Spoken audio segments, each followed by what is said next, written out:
Hey guys, and welcome to the Fuck Around to Find Out podcast. Today's a regular Tuesday edition. We love doing this one because we get to talk about whatever the hell we want to talk about. We've had a lot of people asking about liquid cultures, doing some Agar stuff, so we're going to revisit long-term storage a little bit more in depth. Yeah, you're like Deadpool and his castrati tech, or however he says it. I think it was pastrami tech. Pastrami tech? Yeah. Yeah.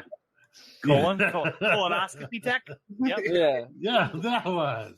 Yeah, it's just a finger. So we're going to talk about that. We're going to cover our liquid cultures. We're going to cover some Agar stuff because we keep running into the same questions about Agar over and over and over again. It'll be nice to go, hey, go listen to this episode over here, and you're done. We'll see if it actually works. So with that said, let's go ahead and get started today. Liquid cultures. The most simplest liquid culture is just water and 2% dextrose. And, no, it's water and agar is the easiest one. 2% dextrose? Well, would it be twice as good as if I go to 4% dextrose? No. Damn well no. it would be. No. You want to stay underneath like 3% of any one fucking thing. Anything past that's basically is poison. Yeah, Yeah. see, You if I'm get using 500 milliliters of water, how much dextrose would I add to that? You're gonna take your 500, and then you're gonna put it in your calculator, and you're gonna hit 2% button. Okay. And 5 times 0.02. and it's gonna tell you what to do. And so don't fear, buddy. Don't fear, because if you had 500, so that'd be like 5 freaking grams, right? Like would be 1%, and 10 grams would be 2%. Don't want to make anybody worried about measurements. Figured make it Barney style, simplifies everything. And let's say you don't have a fancy measuring tool, less is more. A pinch. Less is more. Guess on the low side, and you'll always be right. You guess on the high side, you have problems. Yeah, you'll fry your stuff if you guess too high. So, with that being said, so that's the simplest liquid culture you could possibly get a hold of. It's just some sugar, preferably not table sugar. When I say dextrose, everybody understands that dextrose means sugar, right? But when you're talking about pure dextrose, it's literally medical grade sugar. It's inverted simple sugar. You can do this at home on your own when you're like in cooking and baking stuff. It'll ask for you need a simple syrup. And how you do a simple syrup is you just take some sugar, some water, and some type of acid, and you heat them up together. It inverts the sugar from a trisaccharide to a monosaccharide, which is a simple sugar. Right. Sugar forms chains, and when you break the chains, it forms different sugars. Yeah. So you can do that by just adding, if you wanted to get super fancy, a little lemon juice, a cup of sugar, 2 cups of freaking water, a tablespoon of lemon juice on your stovetop, and make a syrup from that. And now that simple syrup will now last you in a closed container because it's too sugary to grow anything. It'll kill everything it touches. It'll now last you in your refrigerator until the dawn of time. Like it'll last forever and ever. You can add it to your coffee. You can give it to your diabetic friend to kill him. You can, Again? Not Again. but Choices are endless. I'm getting But- one out of food for the bodies. you can add 1 teaspoon of that to a liter of water and have yourself a liquid culture just fine. Like ready to go. That's all you need. That's it. So that's the simplest, easiest, just BS way to go. You could do 1 teaspoon of honey per 500 freaking mils of water. There's another super simple one, except honey now, it has nutrients in it, whereas just regular sugar doesn't. There's a bunch of them out there with malt extracts, but people get all whiny because it creates floaties. Yes, Yeah, it people does. keep people thinking if it needs to be clear so that I can see if there's something wrong with it. And it doesn't fucking matter because it can hide in the clearest shit inside your mycelium if it's fucked up. You always gotta use agar anyways. Fucking check. Yeah, it. if you've got super go-go gadget eyeball and you can zoom in to look at little bacteria swimming around in there. You guys can't? Yeah. That'd be cool. But no, you're going to have to check your liquid culture from time to time anyway on just a drop of it on a little bit of agar. The easiest way I found to get a drop is to not use like an eyedropper, but just like a syringe. And draw a little bit of it up, and then hold the syringe over the top of the agar and squeeze the sides of the syringe, not the plunger of the syringe. And you just need a drop to drip out, just the tiniest little bit to drip out onto your plate to be able to test it and see if it's got bacteria in it, to see if it's got the mycelium you're wanting to grow in it. Just because it and healthy mycelium growing in a liquid culture looks a lot like, well, jizz, like semen. Yeah, for lack of a better word, it does. Yep. Yeah, and that's happiness and sunshine right there in your jar. Yeah, don't drink it. Jizz? Don't drink it. Everyone wants some semen in the jar. Yeah, A little bit of happiness. you start getting a lot of colors and a lot of ugly cloudiness, then you got problems. But You still, got test like it. a UTI.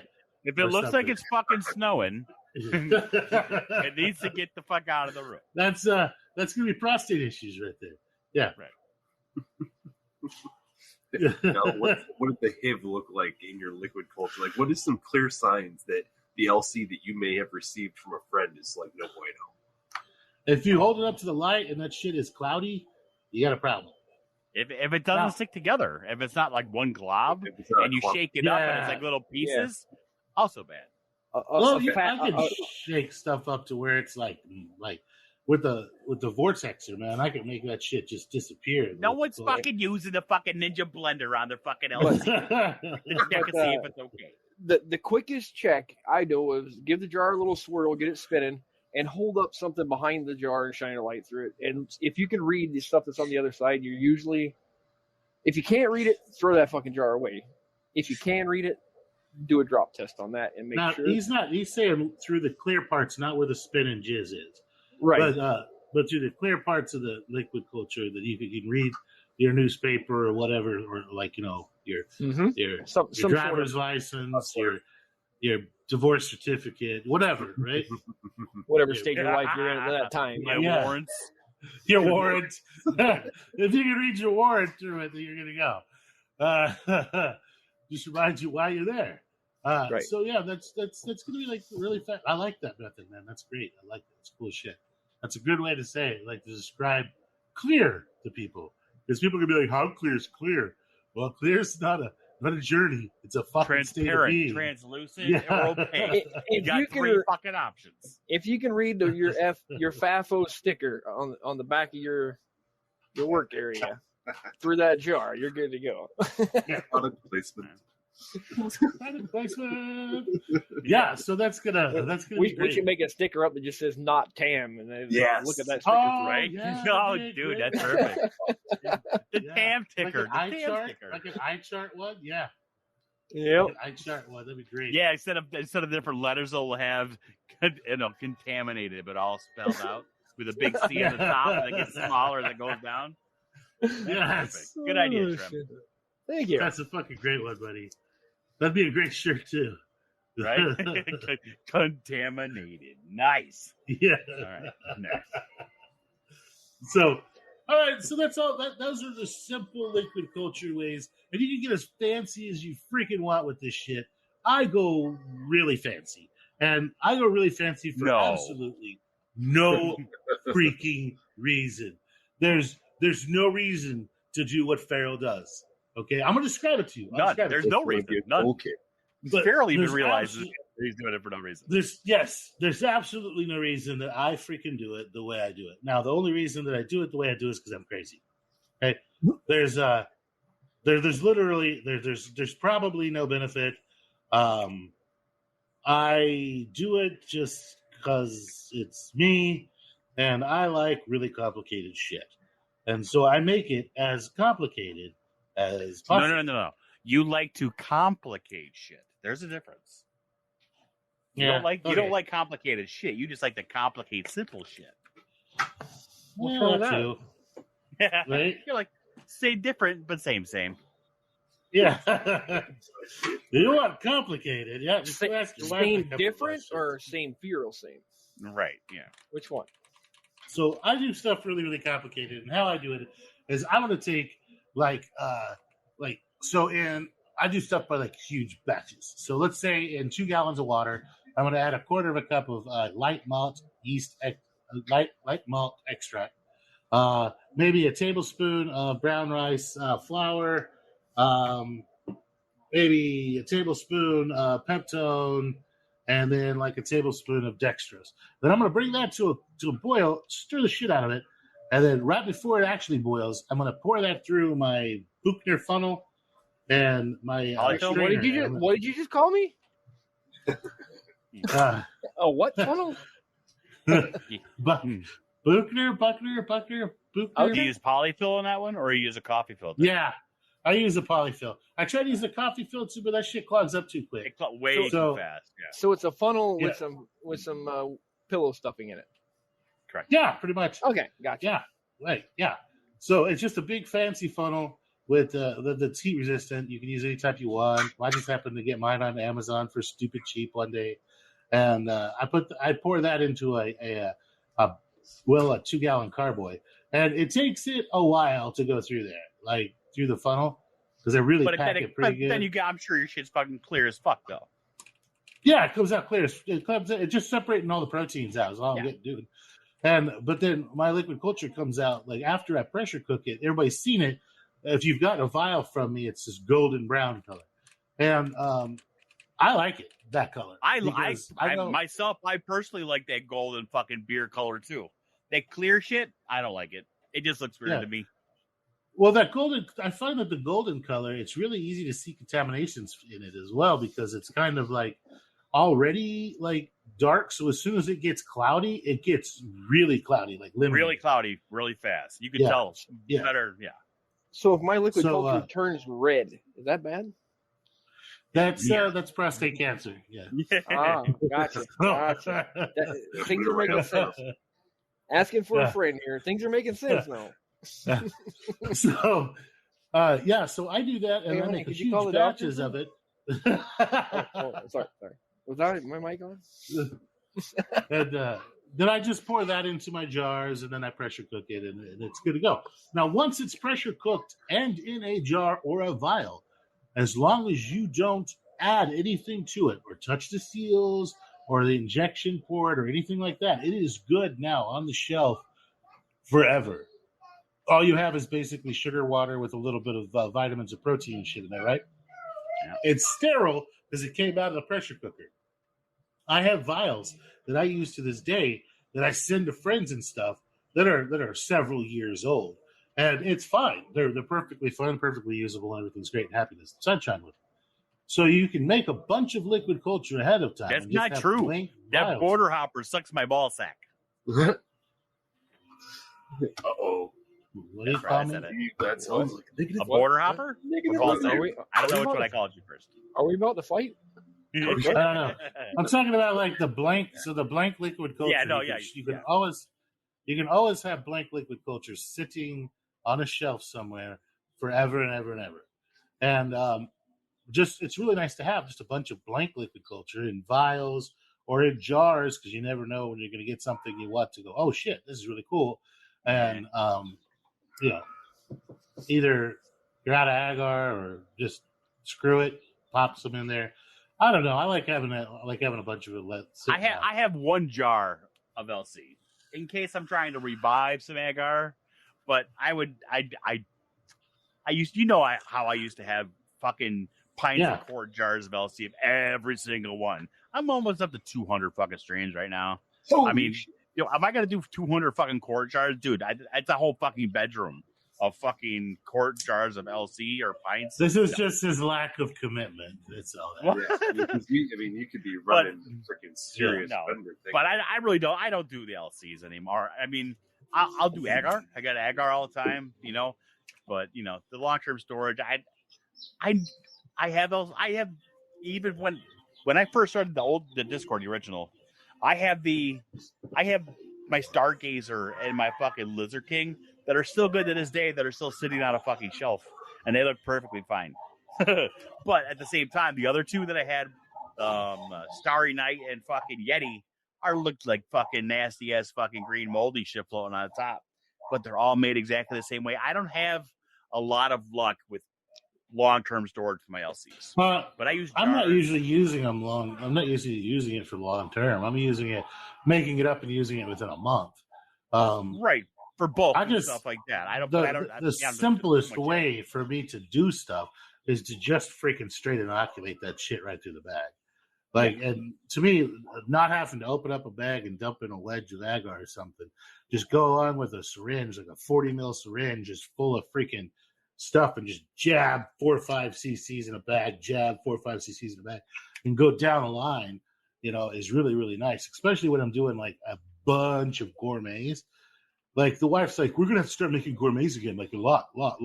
And I'm like, okay, well, I guess we're gonna do a lot of gourmets again.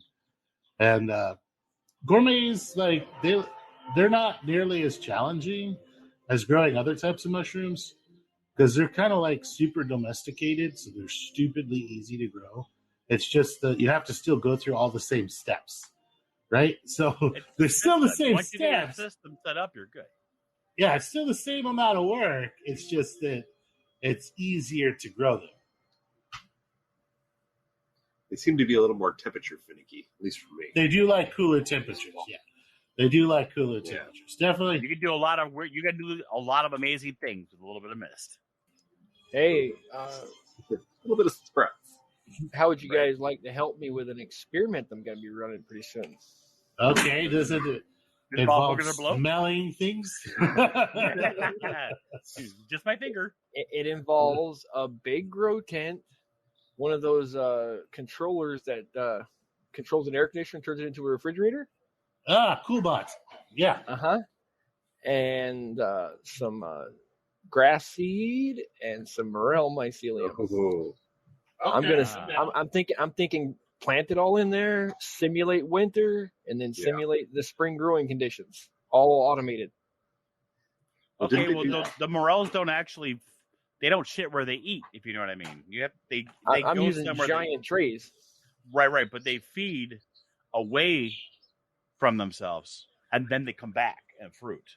So basically, you have to take. I could be wrong, but I'm literally asking. Well, don't you have to take a brick? No, they've done this in the Netherlands. Okay, here's my idea. They've got this shit down in art now. They literally just grow them in big trays, like just exactly like he's saying.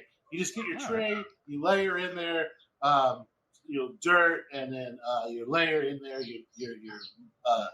your grow substrate, and then you layer in there over the top of it your grass seed mix, and then.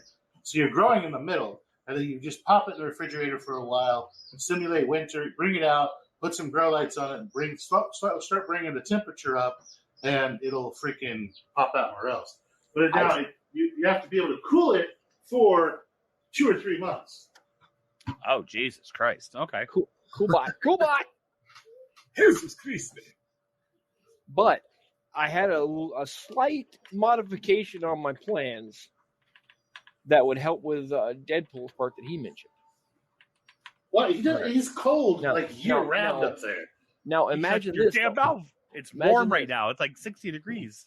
It's going to be 70. Hold on. Think of this. You got your substrate beds, right, with the grass seed in it. Right. Yeah. You got your morel mycelium in grain bag. Okay. You flatten out the grain bag, cut a hole in the bottom of it, and stick it on top of the grow bed and let the mycelium grow down into the substrate and out. Right. Okay. That way the morel can reach like it likes to reach, and it can fruit. Because people who plant them in raised beds outdoors, the morels always fruit on the outsides of their beds. It hardly ever fruits in the actual bed. I'm thinking that might get around that little issue. Yeah, see, that's what I thought. So you're saying they've actually come up with a different way now. So they have. Neil's right also. You guys are both right, but I'm thinking of a hot, trying to improve. But who's righter? I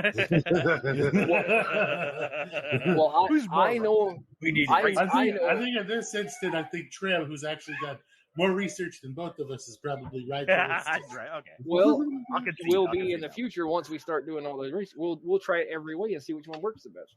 Oh, dude! I wonder if we could get some. I wonder Well, Get a what do grant. morels sell for? Like, what do they sell for? They sell for pretty much a lot, Yeah, right? they're a pretty penny. Dude, you can't even buy them. I mean, because they're like fucking gold. Only dried. I mean, I've seen them be dehydrated.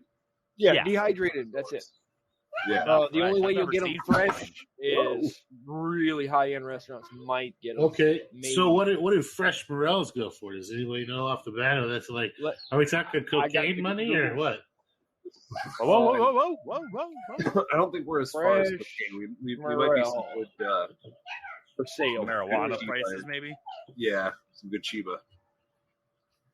All right. Okay. I think it's like probably like Like, let me check my calculator.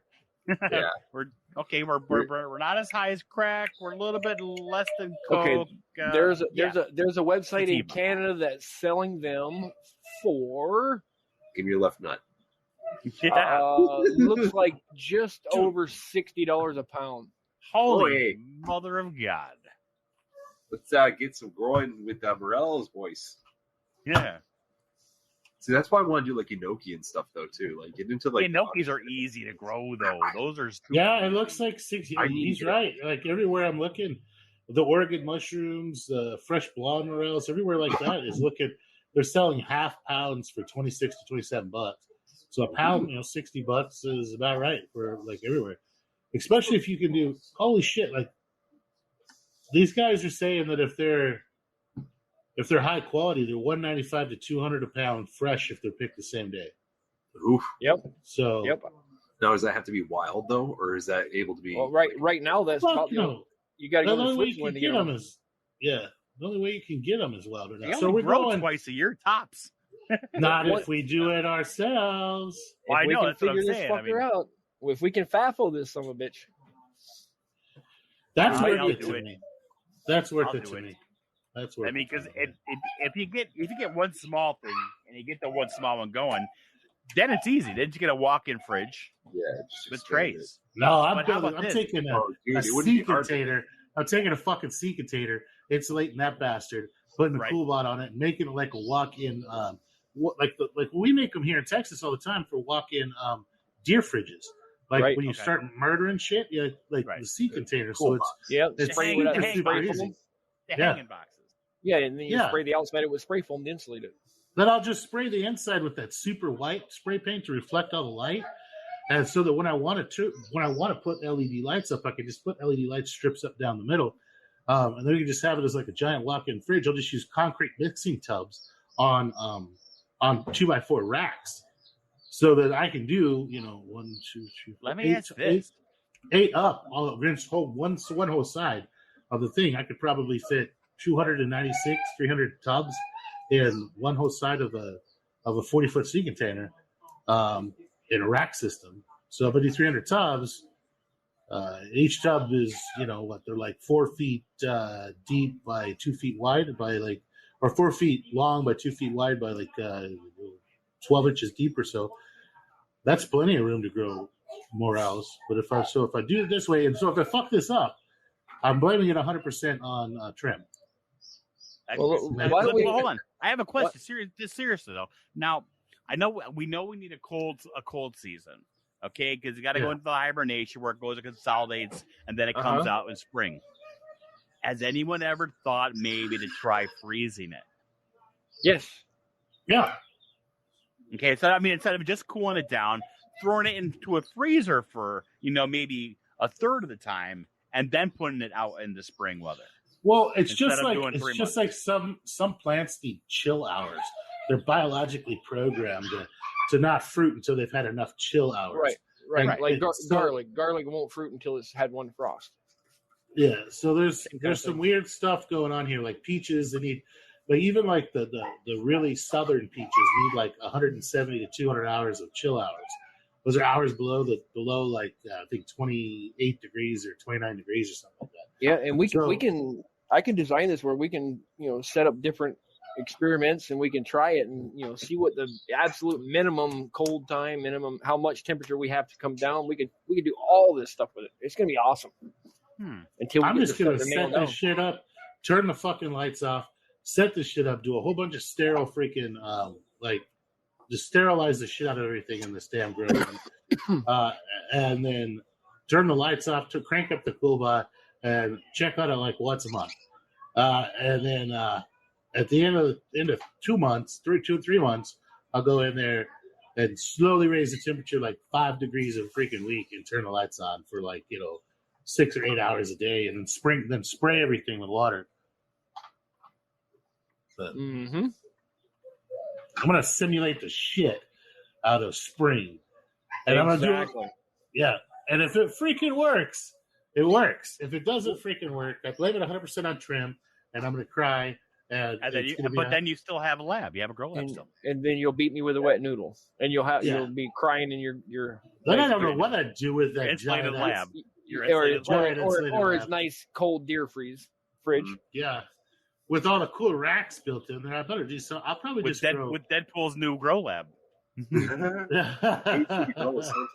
Yeah, you can simulate Deadpool's growing or living conditions up there in the cold, and right. I bet you if this fucks up, I'll probably just turn it into like a microgreens grow room where I just grow like a shitload of like salad mixes and just sell the shit out of that. I thought B wanted to do microgreens anyways. I want to do microgreens, yes, but morels are worth more than microgreens. Morels are worth more than most children. No, I like my child. Have you guys have all of you guys actually eaten morels? I've never eaten a morel in my life. I've had dry ones. They're quite. I had fresh ones. I love mushrooms, so I'm gonna lay that out there. But they are by far, hands over, the best mushrooms I've ever eaten in my life. They are so damn good. People always like, when I find them, like, hey, send me some. I'm like, no, I already ate them all, bro. Sorry. Every time I find them, they get eaten the same day. Oh, nice. I'll eat them till I puke. They're great. So how are you cooking them? Just fried with garlic and butter. Now I've eat them right out of the pan. I've seen many people make a liquid culture, like a bulk liquid culture, to spread your morels, and it's worked extremely well. I've seen that when they do it under the campers, under the wood piles, so it's all in the shaded area. Yeah, and they do it like in their orchard around trees, along fence lines, and it's just apple orchards, whatnot. Yep. Yeah, it's just buttermilk, water, a little bit of sugar, air bubbler, blend up a freaking morel, dump it in there, let it bubble for a couple of days, and then dump it wherever you want morels to grow. And it seems to work like super, super well, because you can go back. People go back there like the next year, and they've got morels wherever they dump that shit. So it seems to work really well. Are you guys familiar with Mossy Creek mushrooms? Oh yeah, I love that guy. Did you ever see? I've actually sent him a couple emails already. Did you ever see the series he did on putting bubblers in liquid culture? Yeah. Oh, yeah. It made cool little pearls. Yeah. It was interesting. He was having like full colonization in like 3 days in his liquid culture with that. But it was he was saying he didn't know if it was worth the trouble or not. But trouble was not worth the effort. I mean, it wasn't worth the results you're getting. It's not that big of a difference. It was very fast, but you really up your chances of contam bad. Yeah, because you got to filter the air. You got to. I mean, normally that's one of those set and forget kind of things. He was using an aquarium pump and syringe filters and valves and all kinds of crazy stuff. It was interesting. Yeah. It was neat though. The when I saw that. It rolled the mycelium into little like pearls inside there. It looked like it was like bubble tea inside of that. Yep. Inside of it. It was pretty neat. So we've covered that kind of liquid cultures. Let's talk about we touched on thick liquid cultures already. I think that was episode 2 or 3. But thick liquid cultures, guys, it's literally just make your liquid culture, add a little bit of agar to it. Tiniest. Little bit of agar, a smidge. Yeah, you hear chicken screaming in the background. She had picked it up by a leg. Poor chicken. Anyway, she's just loving on her chickens. So yeah, you just add a little bit of agar to it, and when you cook it, it's going to get thicker. And the idea of it is it's going to coat stuff, right? Instead of just have your liquid culture hit your stupid corn. I hate corn. Everybody fucking loves corn, but I hate corn. Instead of hit your stupid corn and just roll off your corn all the way down to the bottom and the colonize from the bottom to the top, it'll coat that corn as it goes. So now thick liquid cultures work really well. They do pretty good if you're just gonna go dump from your liquid culture. If you're just gonna dump a little liquid culture into your bags instead of injecting through them. It works really, really well too. I've had luck with just going from a thick liquid culture directly to substrate, with skipping the whole grain spawn aspect. But I use the, like nutritional substrate instead of your core crap, and you take that back. Yeah. And so that works out really well, guys. That's pretty cool. But there's no fancy science behind it. Now, other ways you can make liquid culture, you can put it in vials. You can put it into those little tiny, neat little sperm centrifuge tubes. Yeah, the sperm tubes that Deadpool got. He was so excited to show those are cryo tubes. Those are cryo tubes I got. He was so excited to show everybody off his sperm collection tubes the other day because he does this new castrati. They're perfect. Dude, they're literally 5 milliliter capsules. They come in a case.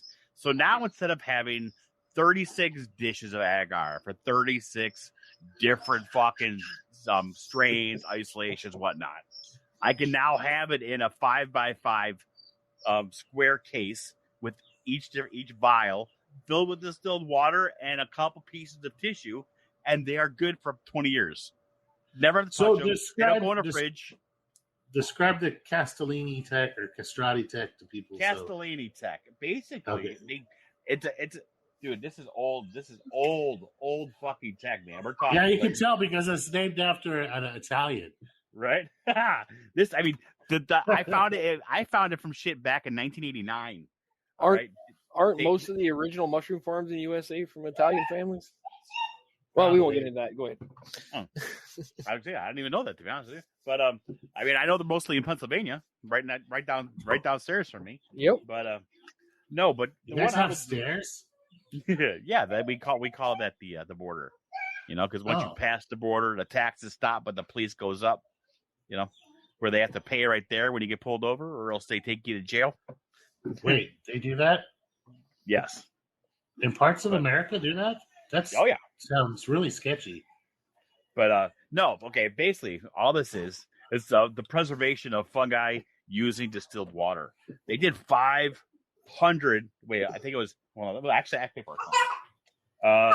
they did almost. They almost did 600 strains of fungi. Okay, they were all studied, and after 20 years, 62% of the strains were viable. 90% were saved after 20 years.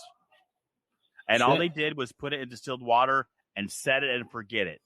All right? You don't shake them. They don't need to be looked at because they're distilled water, basically, because there's no nutrients. What time are you supposed to boof it? You do that on you're 21. You're 21, right? You have to let it ripen. Then it's boofable. Right? So, fuck yeah, dude. I mean, it's so much nicer. I mean, even if I have, but you can make little ones. So if say you wanted to go ahead and you wanted to do a Lizard King and you don't have the plates, but now you have this little vial filled with distilled water and 4 or 5 small pieces of agar, right? You reach in with your fucking sterile shit, you bring out 1 piece of fucking agar, and then you seal it back up. Still good for 20 years, and now you take that piece that you've just taken out of there and you start the culture over from scratch. That's and cool. Then you just do that every time. Yeah, I think I'm going to go switch to that. Yeah, that's pretty fucking neat. Shit, you dude. won me over. Right? Not to mention I get to use the jack-off tubes. Right. Good. There's nothing that beats that. They mean exactly. I love it. You just got to beat it. Yeah, I was excited. So you just I was more excited about the case that the files came in. You just put them in a little beer fridge, or what are you doing like that? No, the room temperature, dude. They don't get frozen. They don't do nothing. Shit. Distilled water lasts forever. They just sit them in a fucking shelf, or fucking put them in a fucking safe, so they never fucking get looked at or touched again until you need it. You can't beat that. That's easy as hell. Right? Yeah. Sounds exciting. Yeah, I felt a little tingle there. Right in the back of me cockles. I'm gonna have to get what I'm checking about, boys. And these things are called what? Cryo tubes? The ones I got were cryo tubes. Yeah. I don't know. They're 5 milliliter cryo tubes. They're centrifugal tubes. He's got the cryo tubes mixed up because I keep talking about him jacking off horses. But no. The centrifuge tubes have a bottom where they actually separates from the centrifugal force. These are cryo tubes where they're flat bottom. So they're really cow jack off tubes. Yes, these are really cryo tubes. I mean, I'm looking. They're the real ones. Yeah, centrifuge tubes have the point at the bottom. Yeah. Okay, these are 36-piece cryo tubes, 5 milliliter. All right, I don't have a number or a serial number for you guys, but I definitely have a link in there already. But like I said, I haven't used it yet, but I'm excited because it's exciting. Yeah, I love new shit. I love new shit that sounds good and that has scientific backing. Scientific backing. Heck yeah. Yeah, baby. Yeah. So talking about Agar, God, like you Deadpool right in the green room, he brought up a really good point. Is a bunch of people who keep thinking that more is better when it comes to Agar. And okay, I am a bad one about that. Is because I believe in nutritional substrate doesn't, and I believe in packing a shitload of fucking nutrients into stuff that I'm going to grow. Does not mean that I want a shitload of nutrients in my agar. If you put too much nutrients in your agar, your mycelium doesn't spread. It just sits in one damn spot. It just gorges itself until it dies. It doesn't make a really pretty plate. When you see people who have those really pretty, super ropey plates, those guys are starving to death. 1%. Like you're starving them, so they're reaching out trying to find food. Like I said, plates are made for Instagram. Plates are made to sell you on shit. You could take the worst genetics and make them look great by simply changing the agar so there's hardly any nutrients, and they will rope out because they're trying to find some food. Now, don't get me, I'm not saying that it doesn't mean anything. Rhizomorphic tomatos, believe me, they do have their points. But you don't necessarily, you can't judge a plate. You can't judge genetics by how the plate looks. Because if you take that same thing and put it on your agar, you're not going to get the same results.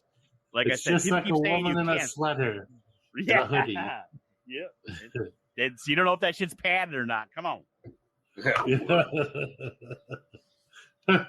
gotta get deep under the surface. Right?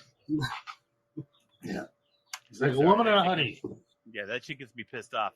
I'm not pissed off, really, but everything gets me pissed off lately. I don't know what it is. Lemons and hoodies? Lack of cocaine. God, you're racist. Get off my lawn. That's probably it. Stop talking about wood, damn woodchucks. We need to go. Plus, this bear has been harassing me. I think it's literally doing it on purpose outside. I have to go outside every night and beat him off. Beat him. You have the tubes. Use the tubes, dude. But now it's worse. Now it's worse. I've got these owls that have moved in. Now, not only do I have bears, I went out last night, okay, and I hear this shit, and I hear, I'm like, what the fuck is this? Right? I'm like, what the fuck is this? It sounds like a monkey, right? So now I go in the house, I grab a gun, because I'm like, who the fuck? There's something here, right? So now I'm going towards definitely don't want to fight a monkey one-on-one. They will. Dude, all right, but obviously it's not a fucking monkey. I'm in New York, right? So, but now I go in the house and grab a gun, because I'm not going to go in the woods without. I think you've got a better chance of running into a monkey than I do. There's a lot more people up there that do stupid, weird shit. But I hear this shit laying down after eating shit. You're gonna see me you're gonna see me just doing selfies with a fucking monkey while dripping my face off. But no, dude. But I hear that sound, so I'm going towards it with the gun out, right? And now I hear it up in the tree. I was like, okay, so now it's definitely a bird, right? But now I'm like, wait a second, but it sounds like a monkey. They could be in the fucking trees, right? But now some starts answering it from the other side of the property. So now it's back and forth, and I'm fucking surrounded by these motherfucking things. Right? So now I'm like, Now the only thing I'm missing are those damn thrasher cats or lesser cats, whoever the fuck they are, that sound like a crying baby in the woods. Oh, I don't know if you guys have ever heard of.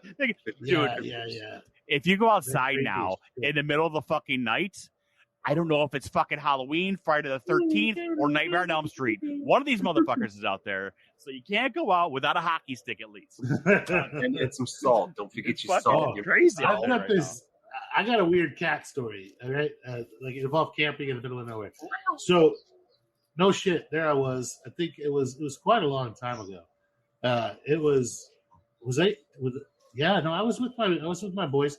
So it was just me, my two boys, and this friend that I had who was like this old army buddy. He eventually drank himself stupid and died. But that was before the war. He was just an idiot, right? But he was a useful idiot because he had a good paying job outside of the military. So he always had extra money, right? So we'd make him pay for gas everywhere. Like, hey, we're going to go camping. Well, I want to go camping. Hey, tell you what, you buy the food, the beer, and the gas, and we'll take you camping. Yeah. You know? So he was super useful for a broke dad. So we get up in the middle of freaking nowhere. Like, we get way back there. Because, I was young as shit at the time. And my boys were, I think, 6 and 7 or so. And we were way back in the middle of freaking nowhere. And we're camping. There's all these really tall pine trees around us, right? Like really, really huge, humongous, old growth pine trees. And we're telling stories, just kind of like, not super scary stories because we got little babies with us, but like the kind of like Boy Scouts level, like scary stories. Just having a good time. I've had like maybe 5 or 6 beer, just to the point where I've got a little bit of buzz, but I'm not like fucked up. And my buddy over there, he's had a lot, and we took the gun away from him. But, we're just waiting for him to pass out.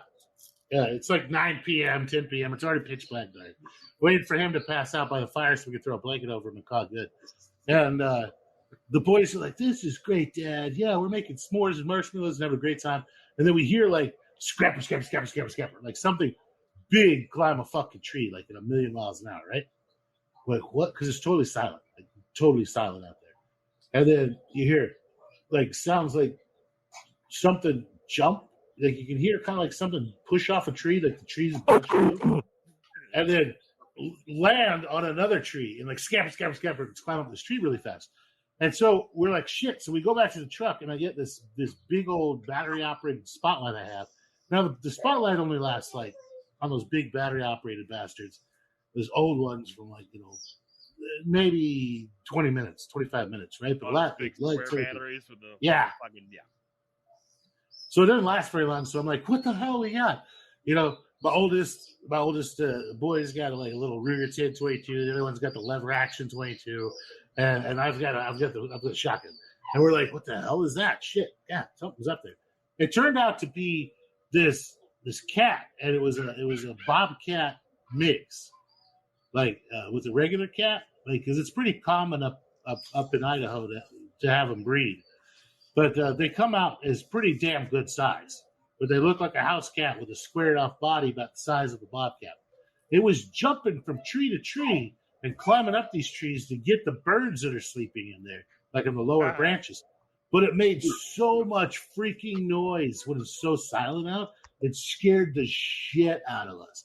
We're like, is that a Sasquatch jumping through the trees? It's the fucking predator. Yeah, no, it was this cat. And so I shine the lights over there, and bobcats have really big eyes for their body size.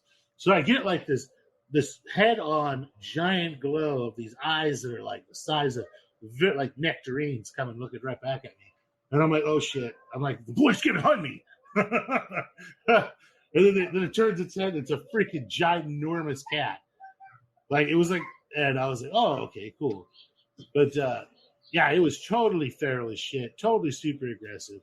It ended up coming down out of the tree and like sneaking over towards my buddy who was asleep, and then we just fucking shot it.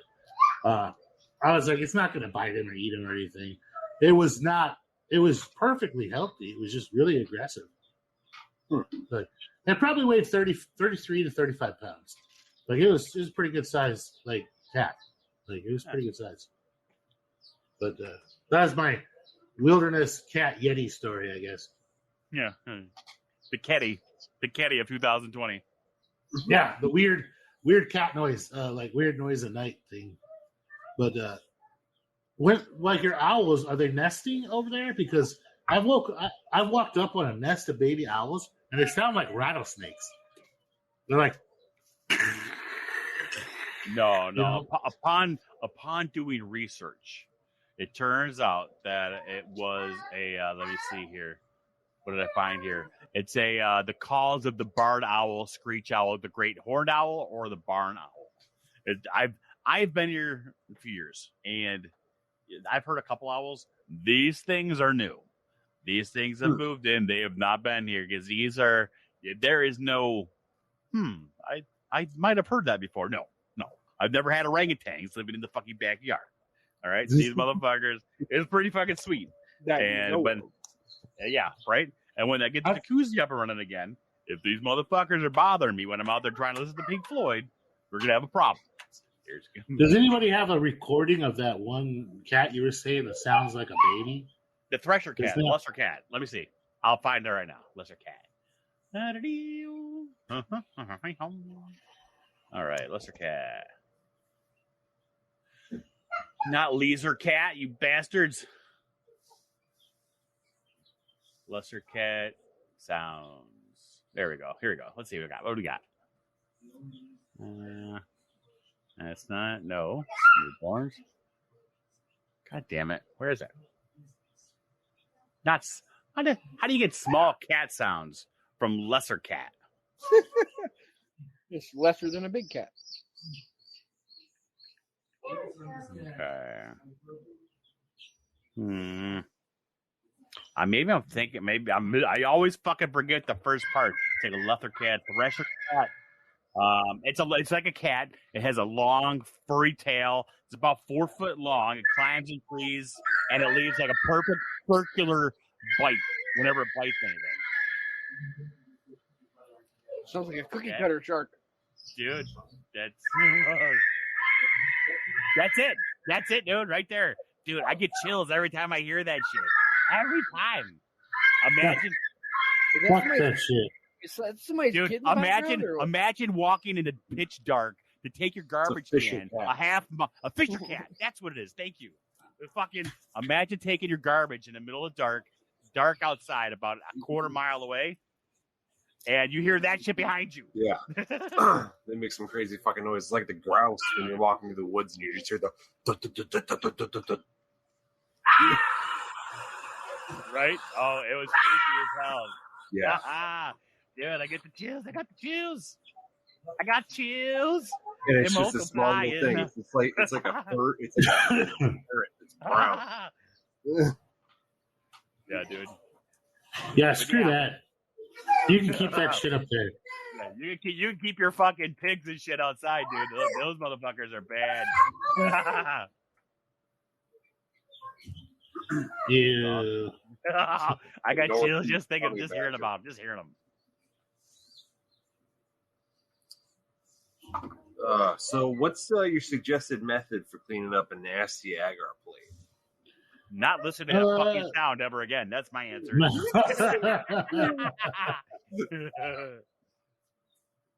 Yeah, that's yuck. I'm still sitting here thinking, like, if I'm out there to get the trash can and that shit pops off, Sure, fucking screaming. I might scream like a bitch with a skin knee. I don't know.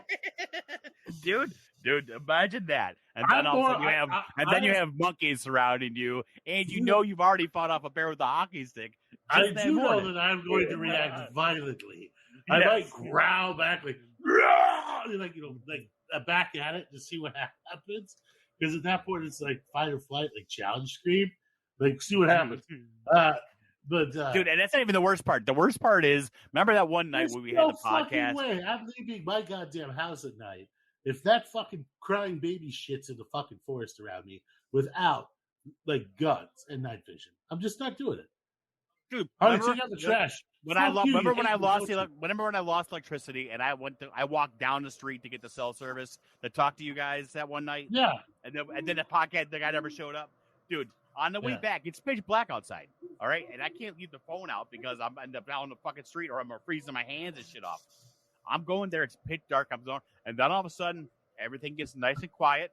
And I'm walking back to the house, and then I hear like a movement, and then like a big fucking cat like hissing. But I'm talking like it's not like a little cat hissing, It's like you Yeah. can tell the voice of that Super cat angry is like cat. 3 feet above where the other cat would be, hissing at you, and then you hear like a running into the fucking woods.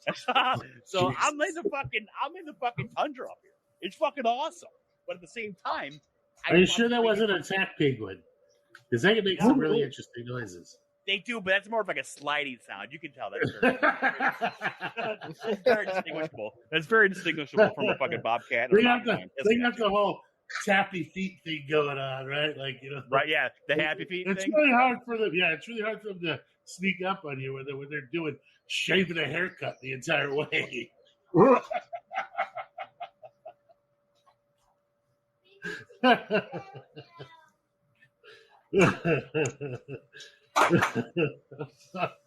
I gotta mute myself. The picture. Dude, yeah, I forget that every time. Lesser cat, Thresher cat, it's a Fisher cat, dude. But that sound is on. It just gets to the fucking soul of whatever person hears it.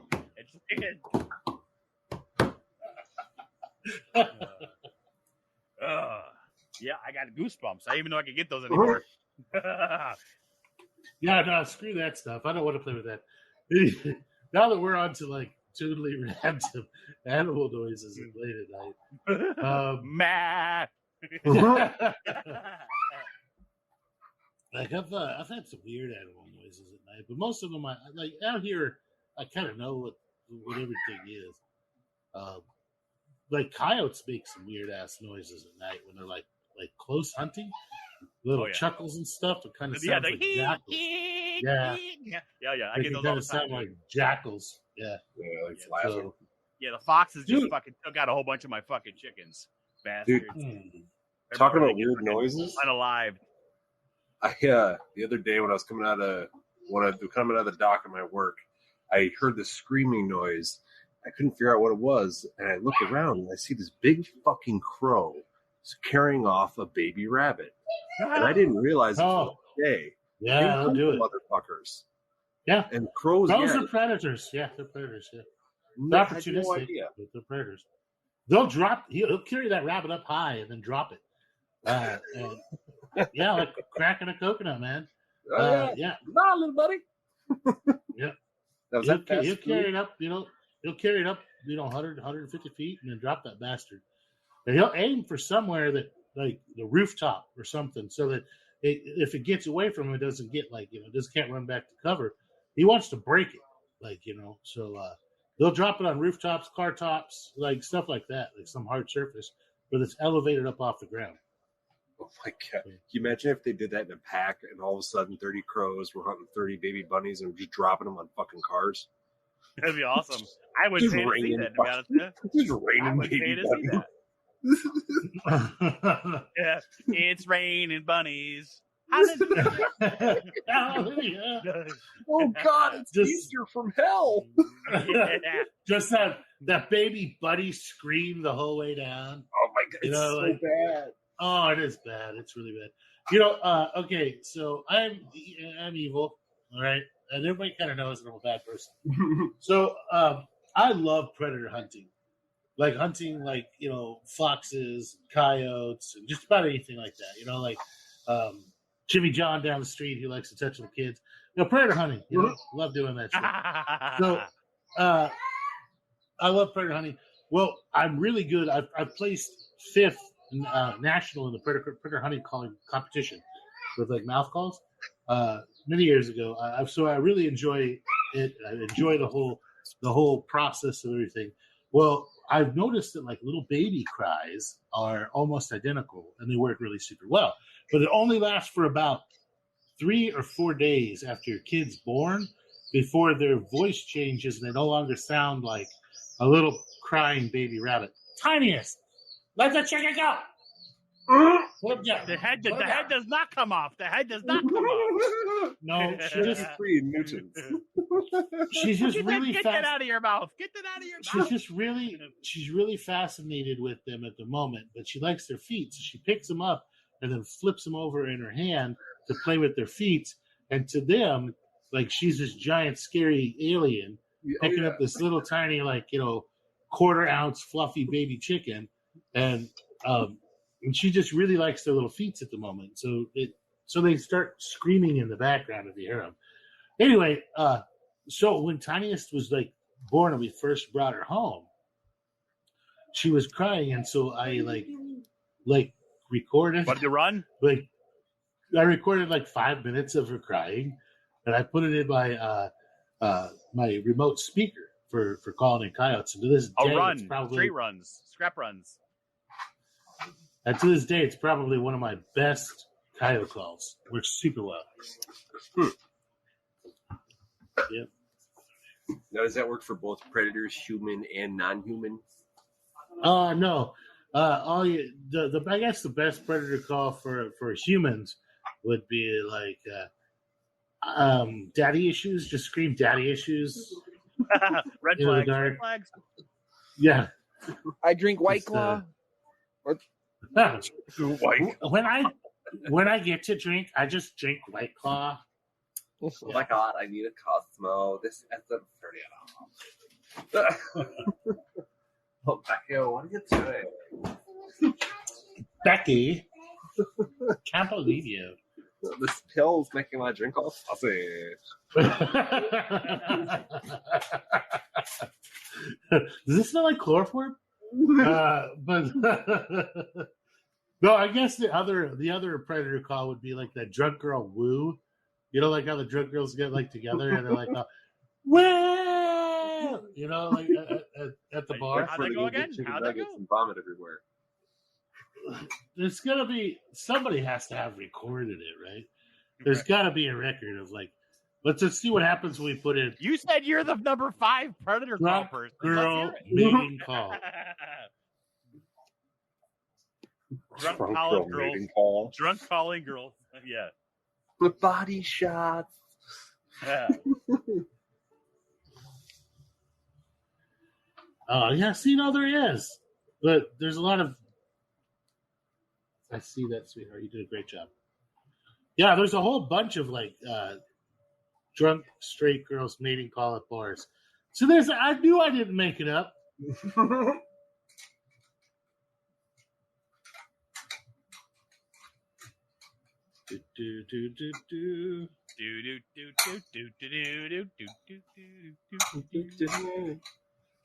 That's a great song. Yeah, it is. There's literally a comedy sketch about it by another like woman. So I mean, I know I didn't make this shit up. Never mind, that's not a woman.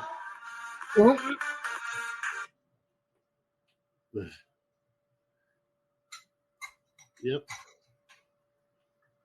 Anyway, moving right along. Well, that was a waste of time. I'm never getting those 5 seconds back.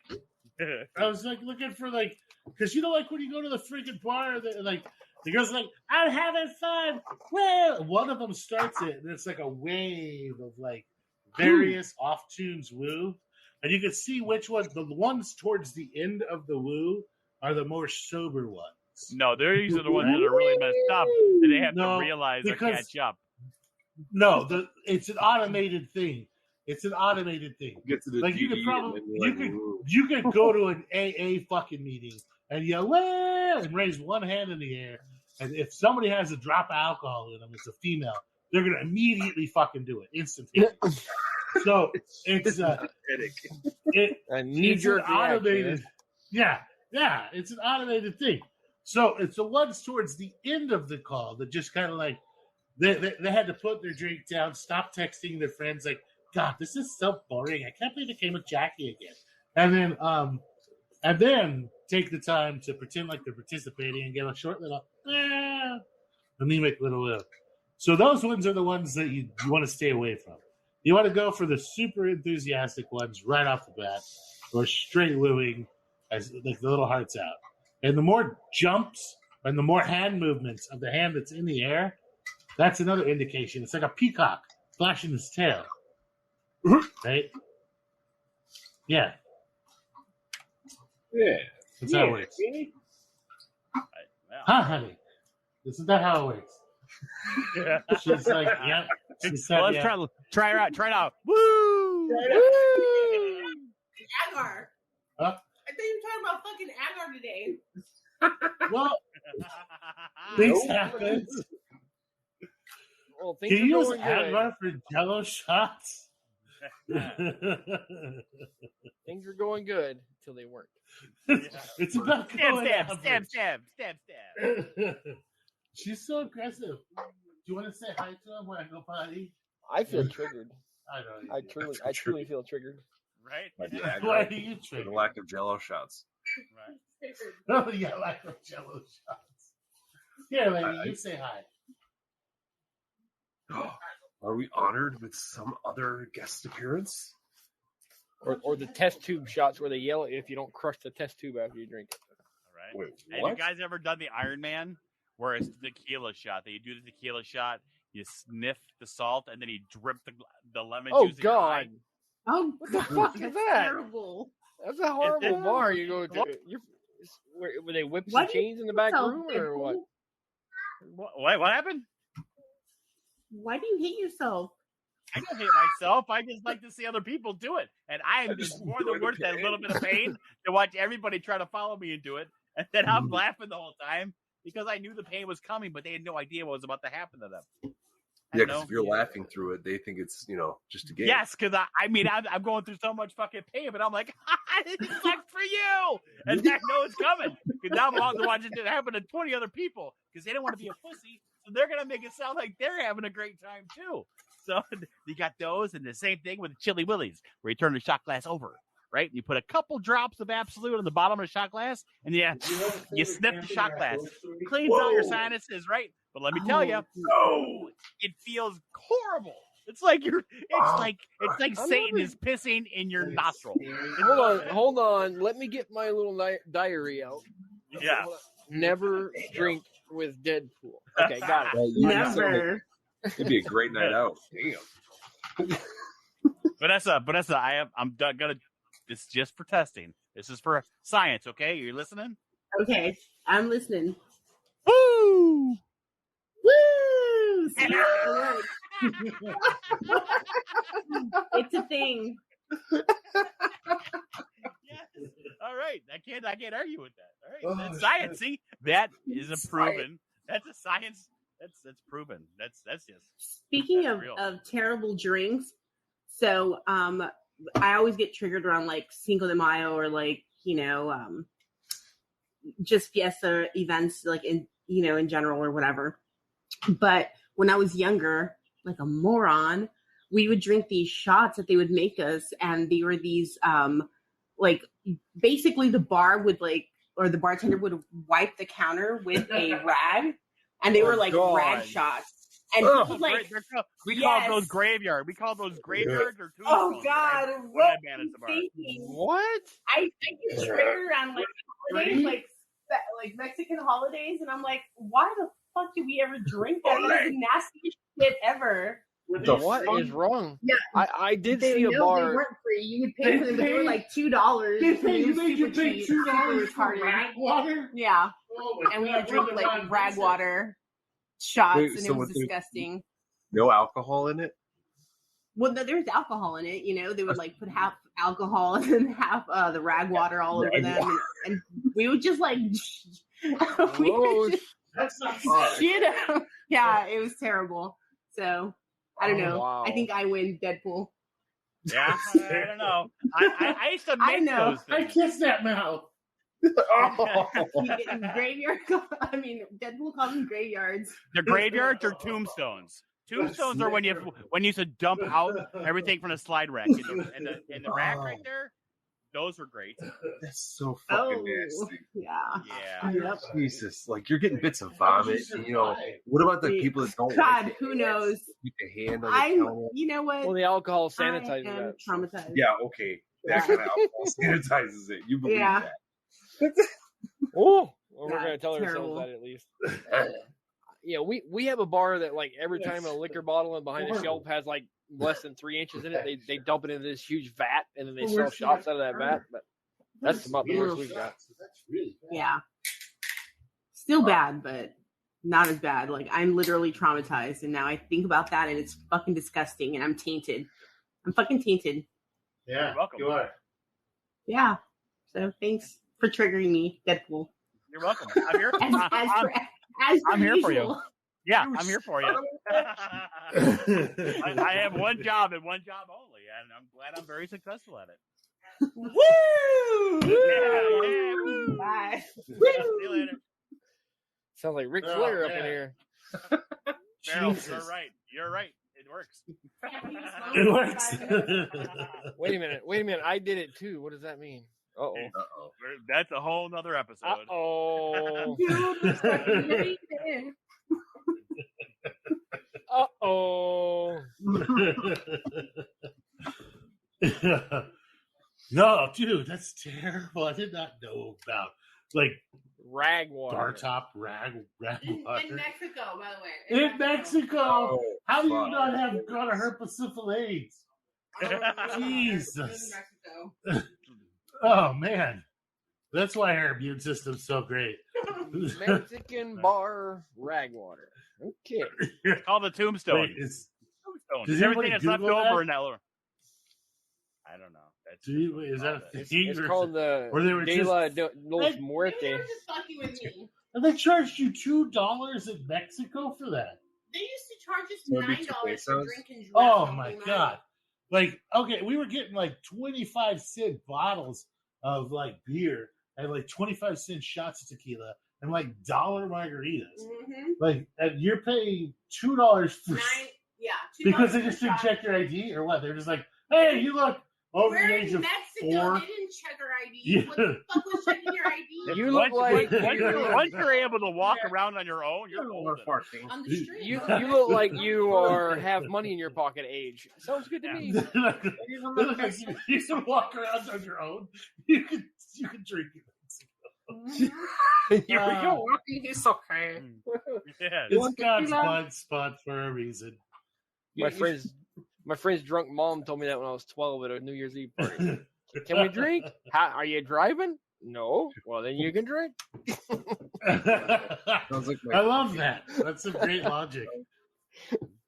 Hey, speaking of Mexico and God's blind spot, I think there's probably a lot of species of mushrooms and stuff that haven't been discovered because they are in Mexico. 100%. Right? Like, yeah, there's I see that the mushroom explorer guys like kind of skip Mexico all the freaking time and just go straight to Latin America. Is that because they don't want to lose a kidney, or what's going on there? Like, why is nobody like? I Just, don't, like they don't going- know. How do you feel about the cartels?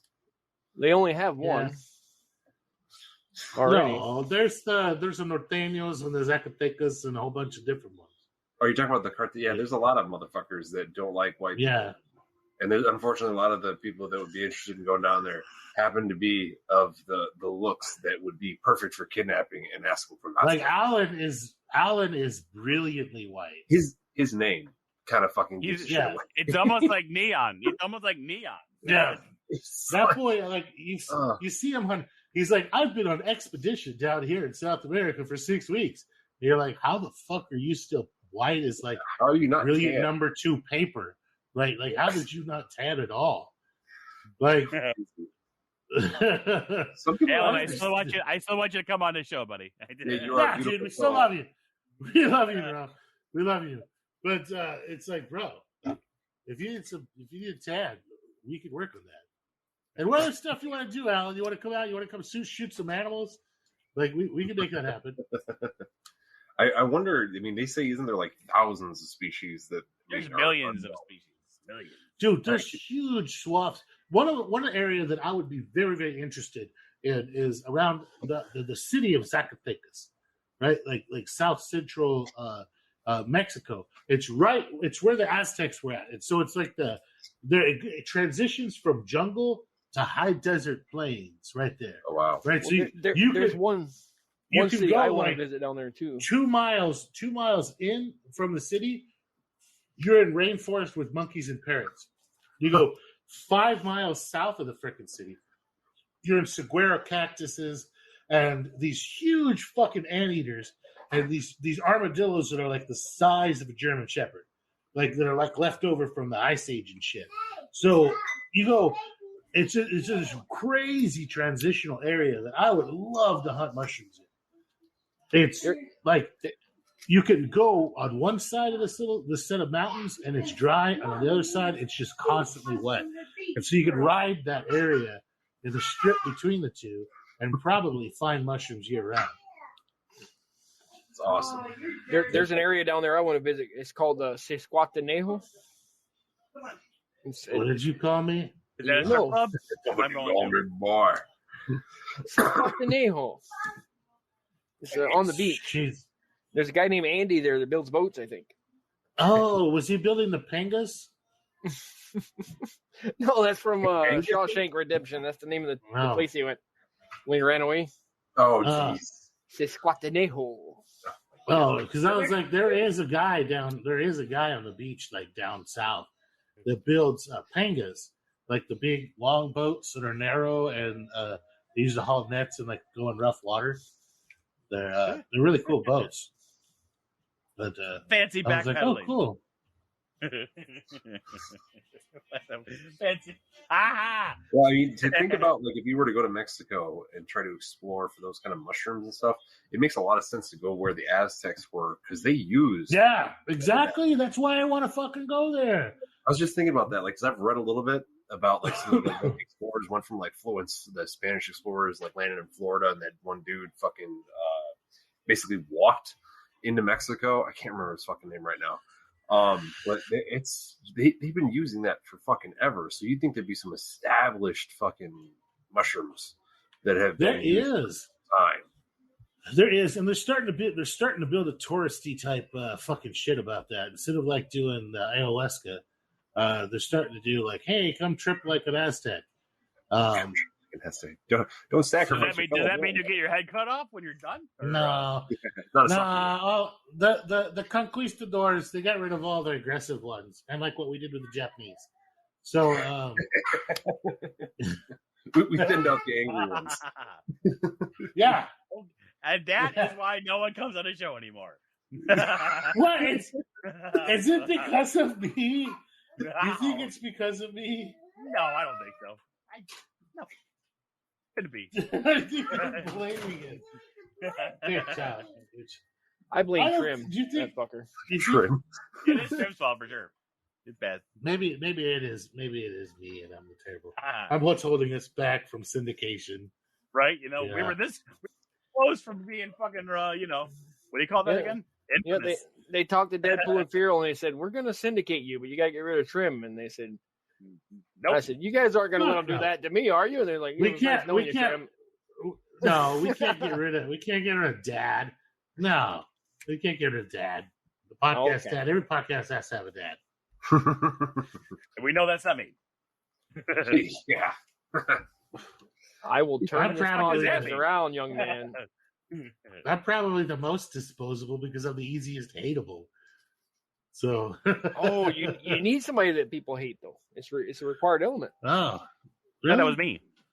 Well, everybody fucking loves you. Oh, dude, if everybody was all like happy and politically correct and nice all the time, nobody'd ever listen to a single show.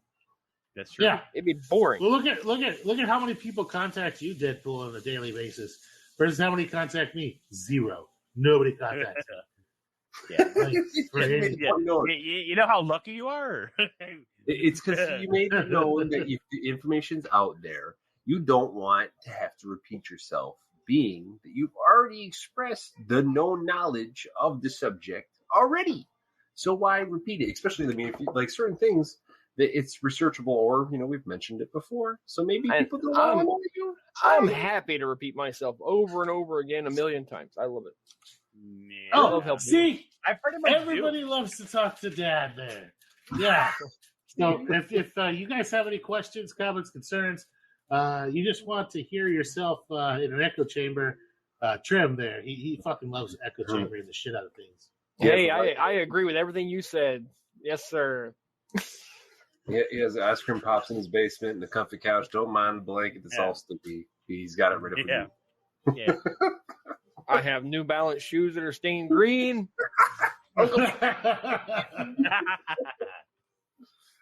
Oh God! Just stay on the walk when you come to the house. You'll be fine. Stay on the grass. Yeah. You're not allowed to sit on the living room furniture. God damn it! It's got plastic. That arm is not meant to be a chair. The seat part is meant to be a chair. Damn it! How many times do I have to tell you, kids? Kids these days. Why is the arm of the sofa such an attractive place to sit? I did it too when I was a kid. It's just because you know you're not allowed to. It's like one of those like internal rebellious things. Like you're not allowed to fucking sneak out, or you're not allowed to. Do kids like perching? Like they like perch. Internal bird instinct. Talk about dad moments. My dad was like the greatest dad ever. But I had a sleepover once, and we were up late watching the late night TV shows. You know how the kids did back in the day. Yeah. And my dad came in. It's like, it's bedtime. Turn the TV off. So turned it off, and we waited till we figured he was sleeping. And back on again, listening to it. My dad walked in there the second time, looked at us, pulled the cord out of the wall, pulled out his pocket knife, cut the cable off the end of the cord, and went to bed. Never said a word. And that's when I learned how to do electrical. That was my first place. He kept the cord. He kept the end of the cord though when he left. You have to get brave. You just need 2 nails. Yep. Yeah. or and 2 fork ends. Come on. Oh, I do not know. I don't even want to know what would have happened if I had got that TV going again that night. Ooh. You'd probably still find parts of your body that hurt from the beating. Ooh. Yeah, that was way before timeouts. Timeouts didn't exist back then. I'll tell you that much. Timeout this shit, boy. Was it a belt and a wooden spoon as the discipline method? Just a belt. He'd always give you the "this is gonna hurt me more than it hurts you" speech first, though. That's what I use all the time at the bars. That's fun. Disrespectful young ladies, come here. I honestly think he meant it when he said that, but yeah, he'd always say it. Yeah, it always bothered me when I had to discipline my boys, unless it was something fun. Like, because I came up with a lot of fun ways to discipline them, like move this pile of rocks over there, that kind of stuff, which was hilarious to me. Mm-hmm. But like, if I ever had to like, and I probably only had to spank them once or twice their whole lives. But those times, I always felt really bad about it. So yeah, I totally get that. Yeah, I had a lot of brothers. At the time, I was like, "That's total bullshit. It does not," Yeah. I had a lot of brothers, and if we ever got in fights, and no sisters, but if Dad caught us, he had boxing gloves, and he'd make us put the boxing gloves on and duke it out. Well, he gave us an option. You either box it out. Bullshit, yeah. He gave us a choice. You either box it out in the ring here, or you kiss on the lips. That was our 2 choices. So we usually boxed. They boxed a lot. We boxed a lot. We got really good at boxing. Boys, you get 2 actions. Yeah. Well, I don't know if at that point it's more for his entertainment. I think it was. He knew we were never going to choose kiss on the lips. Either way, he's going to have a story to tell. Yep. Oh fuck. What would that's such great parenting. It's such great parenting. Yeah, until they don't. Never mind. Mm-hmm. Yeah, until you get the one brother that decides to kiss his brother all the time. That's what I'm saying. Yeah, right. Oh, I don't recall anybody ever choosing to kiss on the lips. Not once. So I'll just lay that out there. Yeah, at least not, in public view. Right? I mean, with their brother, Yeah. Yeah, that's a little far. That's a little bit like yeah, that's like Rome. That's like I'm not even gonna use the reference I was gonna use because we'll get hate mail again. So I'm just gonna say that's not a good thing. Again, has it stopped? Does anybody? Nobody gives. I wish people would give me more hate mail. Jesus, this shit warms my heart. If does anybody know? Like, so we've gone back to the Aztecs, which are like a long fucking time ago. But what about the Romans? Does anybody know anything about like Romans and mushrooms? I do not. Didn't they do something with Ergot? Like, didn't they put the the honey stuff? I'm thinking before that, the Greeks would use they'd have like the fucking prophets get together and they would all drink a drink. in this special place. I cannot remember the name of it because I'm intoxicated. No, But they were using that mad honey. They were using mad honey. Yeah, they were. Yeah, they but were it using was honey still- back Well, the Romans got a lot of their That's stuff what- from the that's what Greeks. honey So. is. Yeah. I mean, the Romans, when they captured the Greeks, they took all their smart people and used them for tutors for their children. Kind of like we did after the war with the Nazis really for all the smart. missiles. Yeah. Yeah. Yeah, and medicine. Yep, medicine and all the weaponry. Yeah. We didn't really bring anything back from the Japanese, did we? I mean, they did make some pretty good I mean- engines, didn't they? No, I don't think so. I mean, they couldn't even put the keep the wheels on the plane. So it's The wheels on the plane? I thought they They were They using. They were using. I wasn't even thinking that. Most successful kamikaze ever, 3 successful flights. It doesn't sound right.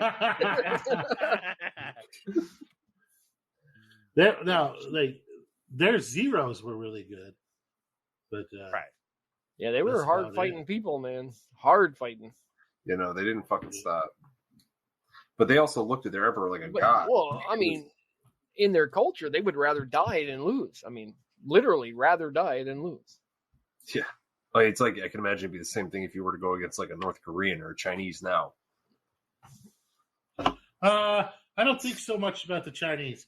Like I said, I have friends. I literally have friends I've known for 30 plus years in China, and they become a very weak people. And that's one reason that China, just one reason that Russia has become aggressive now, is because this is the last generation that Russia has the ability to field a military. And this is the last generation that China also has that they're going to be able to field a military because of the one-child policy and everything else. Yeah, so it'd be advantageous for them to go after Taiwan. Pretty sooner soon rather it's going to be giant robots Yeah. attacking each other.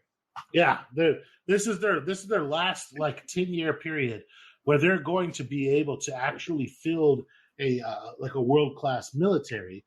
They'll be able to compete financially, but as far as to field a military full of people who are going to go out there and shoot them up, bang bang, this is their last 10-year period.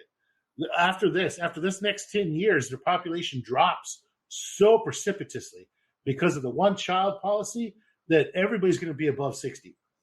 That And really shot themselves in the foot with that. yeah, they end up with a population that's like 72% elderly. So this is their Ooh. last go. Man, who's gonna feed all those people? That's one reason that they're trying They're to. gonna eat. They're gonna eat the 60. They're gonna eat all the 60-year-olds. No, Well, do you think that that's has why something they're to do with trying them to make. buying the property here? That's why they're trying to go BRICS, and that's why they're trying to make friends with India. India never had that crap. India has a huge population, which can be what? Migrant workers, right? Okay. So they have this huge population of people that are low income, that breed like rats, and there's not. What? I'm not No. being. I'm being real, okay? And it's just, you ever been to India? It's so populated. People are on top of people, on top of people, on top of people, and that's why they export so many foreign workers. Well, China's going to trying to get to be in a place where they can import all of those foreign workers to work the jobs that are being vacated by their elderly population. So that's one of the reasons that's what India is bringing to BRICS is the workforce for Russia and for China to be included into the whole BRICS fiasco. That's their contribution. It's not monetary. It's nothing else. It's like, hey, we have a ton of people that need jobs. You have a bunch of jobs that need people. And that's where they're going to go. That's fucked. Because those people aren't going to make out in the end. Everybody's getting fucking used by the bigger government. Yeah, it's going to be absolutely. India's going to get the absolute crap side of this. The most racist people on the fucking planet are freaking Chinese, like hands down. Yeah. Just they're in my mind equal to the freaking Nazis. Like for what they've done to their own people over time and repeatedly, time and time again. When they talk about Mao and the Great Leap Forward and everything else that ever happened, like we're time and time again, they have their solution has always been, hey, just kill a few million of our own people and call it a day. What's 20 or 30 million freaking Chinese citizens? Yeah, so, this generation, the Uyghurs. Yeah, this generation, they just picked them out. They're just like, hey, those guys are different than you. Let's kill all of them. And people don't realize, but they've got concentration camps that are on par with Auschwitz or worse in many cases, because they're going through there and they're doing like an inner city capture, spay, neuter, release, like what they do with stray cats, but they're doing that with entire suburbs of the Uyghur community. Yeah, they're just grabbing them, they're sterilizing them against their damn will, even the children, and then they're just like, all right, go about your day. Hey, you'll come again. Yeah, they think the Chinese are okay. Up. It's so fucked up. They also own all those fucking mines in Africa with the fucking child labor. I mean, there's so many levels of evil to the fucking CCP. And people are like, oh no, they're okay. They're okay. Yeah, because they fucking supply the products for your manufacturers. But you know what? Fuck them. The money. You know why they're okay is because they're behind like an iron curtain and nobody freaking pays attention. That's why they're okay. Is that nobody sees it. Like they have state controlled media, state controlled everything, right? Like their internet is not connected to the World Wide Web. So much propaganda. Yeah. And they fund so many things that happen in America and that happen in the different parts of the world that they can literally, China owns CNN. They choose what goes. China owns Discord. Try to type in Chinese or something like that in the search engines. It's a free country. Yeah, and you can't. It just doesn't show up. So it just skips over those words. So you can. It's crazy, man. It's really, really interesting. And we're so far advanced now, and we consider ourselves, to be at the height of humanity. And we really I think that we hit height of humanity sometime back in before. When was the last really good economy? Early. Yeah, I'm saying mid '90s, late '80s kind of area. Okay, yeah. Where everything was nice and stable, and people could buy with a one-person income in your family. You could buy a fucking house. Like dad works at the printing mill, and mom's a stay-at-home mom, and you could afford a house. Yeah, I think we kind of hit height there, and then since then we've been slowly doing the whole Roman bread and circuses thing, Yeah. And I think we're just really bread and circuses right now, and we're at America is at the precipice of turning into a third world country. We lost our first world status at 98, 99, and we turned into a second world country. And we're at the precipice of turning into a third world country. People just don't see it because they can still go to the mall and buy Gucci stuff. But while the roads are collapsing, the bridges won't fucking hold up. Yeah, and our trains. Our trains derail 39 times a freaking day, and you've got huge potholes everywhere, and 49% of the fucking people are on some type of welfare.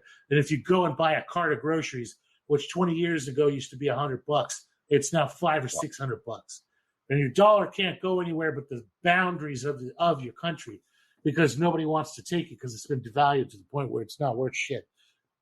And our education system is taken over and ran by a state-ran system where it tells you what you can and can't do. And if you're compelled to take your children to that school to learn under that system, or they put you in jail.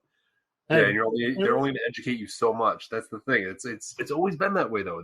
They're only going to, the public education system is only going to teach you just enough. They don't want a smart population, because if you have a smaller population, you're going to realize how fucked the system is. Yeah. It's Did sad. I tell you guys what happened to me the other day? No. I decided to have a few beers, and then I decided I wanted one of those really crappy microwave gut bomb sandwiches. I think they call them double charbroil with cheese or whatever. The really shitty microwave sandwiches. You talking about from the gas station? They were $7 each. The worst sandwich you can buy. I said, did they start making them out of filet mignon when I wasn't looking? I don't know.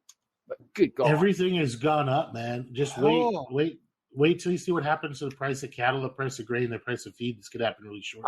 There's supposed to be a tomato it's gonna go shortage this insane. year, you guys. So plant lots of tomatoes. Yeah. California flooded. Yeah, I got my tomatoes. But yeah, it's pizza sauce and your ketchups and all that stuff's gonna be going up. Things are about to get sketchy. And with that, before we get too far, because I can go on this shit for like another 2 hours. And I'm sure everybody doesn't want to hear me rant. Because I guess I'm the disposable one. Deadpool's everybody fucking loves Deadpool. And you've got women throwing panties at him in public.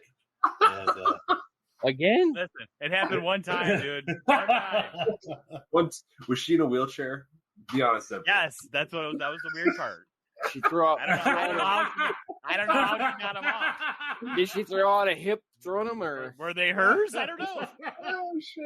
I found these and throws them. Where's the lost and found? Are these yours? help? I'm falling.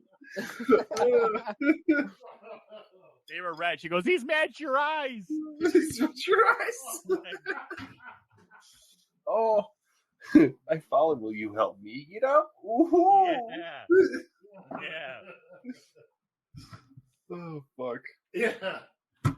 Everybody, we just make it a Deadpool hour where everybody just listens to the soft, soothing Deadpool.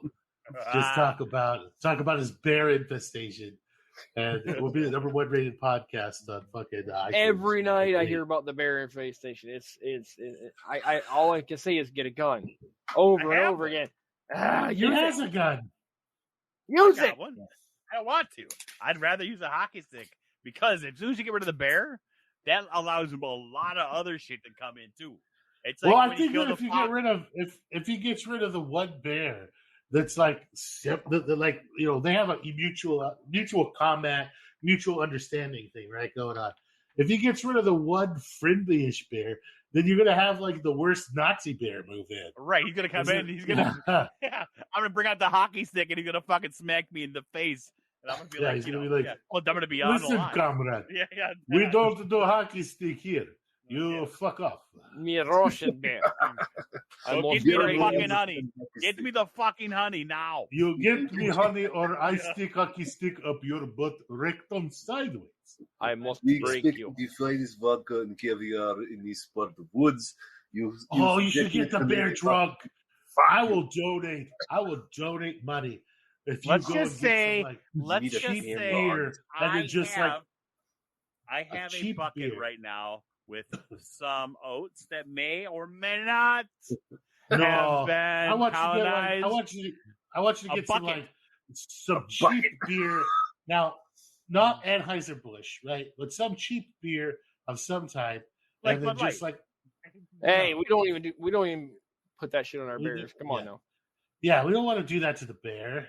And so we're gonna take like some cheap beer, and you're gonna fill up like a mop bucket full of it, and then pour some honey around the rim and stick it out there, because I want to hear what happens when he drinks like a 36-pack of fucking beer, right? Like you mean instead of just knocking over my big poles with the bird feeders, he's if they're grinding on the fucking thing. You want to see a picture of a bear grinding on a fucking pole, right? So you're asking me to do.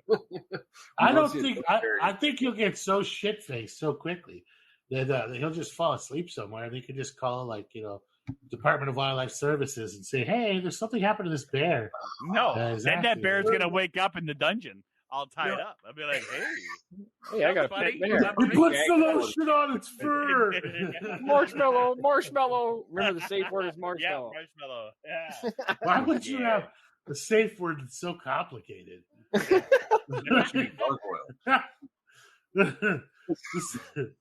It's like the safe word is the first 4 bars of like the anthem, right? The national anthem. And so it's why make it so complicated? Oh my god. So if you got the bear drunk and it passed out, I'm thinking you put a GoPro on its head Yeah. Watch that fucker. Staple it. Yeah, staple it on there so it doesn't just come off real easy. Get that staple gun out. Just go get your bicycle helmet and put the glue on it and strap it to the bear's head. Right? Yeah, and then we have Deadpool commentary the video. Or and duct Let's tape. do this. Yeah, duct tape it on. Yeah. And here we've got the brown bear. Oh, he spotted a female. Oi, watch this as I stick my fingers in its bum. Checking Crikey. for rectal toad. Rectal toad. Are you there? Rectal toad. Yeah. Testes. 1, 2, 3. What? We have an extra today. Are you a tuner or are you a friend? You never know.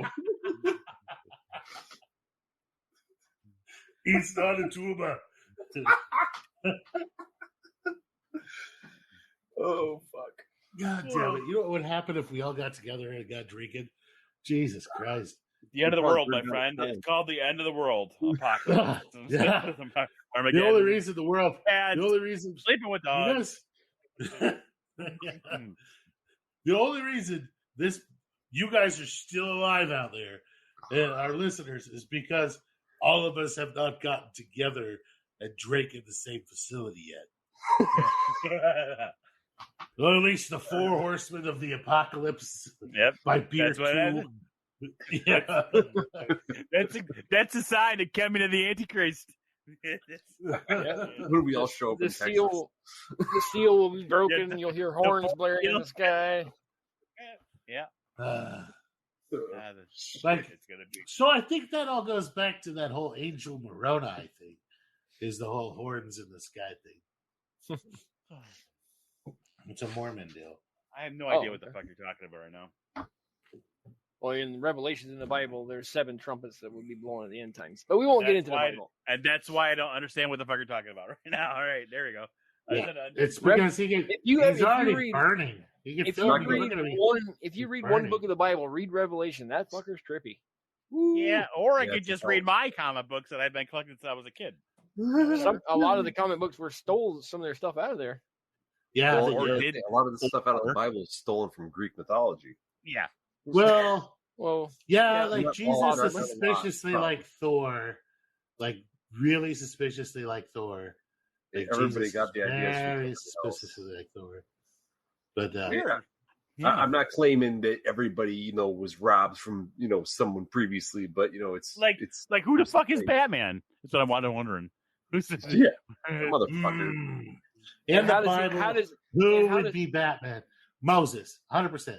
all right, who is Okay, Batman yeah. and how did he beat the Hulk Definitely. and Superman? I'm not buying this shit. No superpowers? You say the Hulk and Superman? They're fucking different universes. What the fuck is wrong with you? No, What did they Batman do? still beat both of them. Yeah, he still did. He did? Yeah, What the yeah. Hulk is Marvel. Batman beat everybody. DC. You Yeah, are- no, he beat everybody. all They you- have- There's an they entire fucking comic series about him beating everybody. They have alternative universes where they my God. where they have all this stuff, man. Come on. Life is a lie. This is fuck. Yeah, they also have one where Deadpool kills the universe. I'm just saying those are Yeah, those I aren't like real. that one. I like that That one. was a Deadpool good kills one, the universe. right? Let's go with that one. that was a good one. Yeah, that's a good one. But no, you're wrong, Batman. You're wrong. I'm right. You're God wrong. damn it. You're wrong. Well, there's a comic out there where Let's agree Squirrel that you're wrong Girl and fucking Girl, takes out okay? Thanos. Thanos? You call Thanos? Thanos? Thanos. I like the Thanos. Hey, The we thing is, found like- Deadpool's trigger word. Just talk shit about comics. Shut your damn mouth when you're talking to me. Okay, so does everybody remember the whole the Thanos thing? Where Thanos? No, Thanos. It's where Isn't that the guy that snaps his fingers and does things? Yeah. Well, I hate you all. Wait, so it's not Thanos? it is Thanos, but how they could have beaten Thanos in the first one was called Thanos, and that was because they could have had Ant-Man fly up His ass? erect him and then expand, and It would have torn him to pieces. And so that was called Thanos. That was the fan. Oh, so theory. that's a what Thanos. if. That's one of the what ifs, I guess. They should have Yeah. made What that. if- They really should that have was- made that. That was how to end Thanos, and it's also been how Ant-Man could win everything, right? Right. Just become really small, and just right up an orifice and then expand. Oh fuck! I'm the body exploder. Let me go inside of you. That's just like his ultimate form, his ultimate power. Oh fuck! But it makes sense because he can get so small. I mean, he can get to like the size of an atom. They did it in the last movie. Like that makes it so almost it's impossible to kill him if he gets that small. Because how the fuck are you going to target something that's the size of an atom? It's just it's crazy. not going to work. So Ant-Man is the most. He's like wrecked him, nearly killed him. Yeah. Ant-Man's the most overpowered, but Deadpool doesn't die ever. Yeah, I know, but still, I mean, like, how hard would it be for Ant-Man to just, every time expand Deadpool's ass. Yeah. No, Like, but the problem is Deadpool exploded himself into bits last time and still Yeah. fucking came back. He does not Of die. course. But like, he could just do this over and over, like every but if you week. rip apart Ant-Man dies. If you Yeah, Ant-Man but doesn't have every a suit, week, Ant-Man just like wakes up and he goes, "Well, it's about time that Deadpool's regenerated his rectum." it's time to explore the lower intestine again. Yeah. Bring the pineapple. It's your time. Bring the pineapple in the tutu. Here we go, Hitler. What was that? I use that saying a lot. But that's from Little Jimmy, Little Nicky? Kimmy, Little Little Nicky. Yeah, Little Nicky. Yeah, Adam Sandler, dude. Adam Sandler is my guy. I fucking love all of his shit. All of Popeye's chicken is a shiznit. That's all I can tell you. it. Yeah, chew it like the meat swallow. Not you. I kind of lost interest with him. That one time he blew up at the cancer ward and like told all the kids to F off and stomped out. Oh shit! I guess I missed that. I didn't hear about that one. That's what. Remember when he like disappeared from public for like 10 years? Yeah, it was like shortly after that. Like he didn't make any movies for a long, long time. Is because he was at like the height of his like career, and then it was right after all that golf show, and then he was like, and he was like going to the kids' hospitals like a lot of people do, and he was doing impressions and stuff like that. One of the kids didn't know him, and they were like, "Who's this guy? He's kind of weird," and he just lost his shit because he was like drunk, and like just freaked out on him. And it didn't go well for him. So I'd say the guy that probably currently does the coolest stuff with all those kids is that Benedict Cumberbatch guy. Oh, Rick? Benedict Cumberbatch. Yeah, he's supposed to be really fucking cool about like going and meeting kids and fans and doing the Make-A-Wish stuff. And, he's supposed to like go all out on it. And surprisingly, so does the guy that does all of the. God, I can never remember his freaking name, but he's in the Guardians of the Galaxy, the Space Ranger guy. Chris Pratt, yeah. He's supposed to be super good about that shit, too. Like, supposed to be, like, super cool about going to kids. Yeah. Yeah, no, he's badass. And then he's married to Arnold Schwarzenegger's daughter. What does she look like? I have no idea, but I know that him and Arnold Schwarzenegger hang out, and that used to be my idol when I was a kid. Until All right, I gotta see what she looks like. I'm feeling super judgy. Arnold Schwarzenegger's daughter. Chris Pratt. Fuck. Oh, you know what she looks like. Oh, mama. I've seen her before. I thought that she was like it's Catherine, right? Yeah, Catherine Schwarzenegger. She's been in movies. Yeah, she's been in movies. I recognize her. Looks like her dad. I thought she was old. Is she in her like 40s? 33. Oh, she's not aging as well as he is. No. I don't know. Isn't maybe that typically how it happens? Women don't age. No. Yeah, men seem to age. No. Women. No. I My look wife. like I'm 12 years old. Yeah, well, not me. My face is mostly a giant skin graft.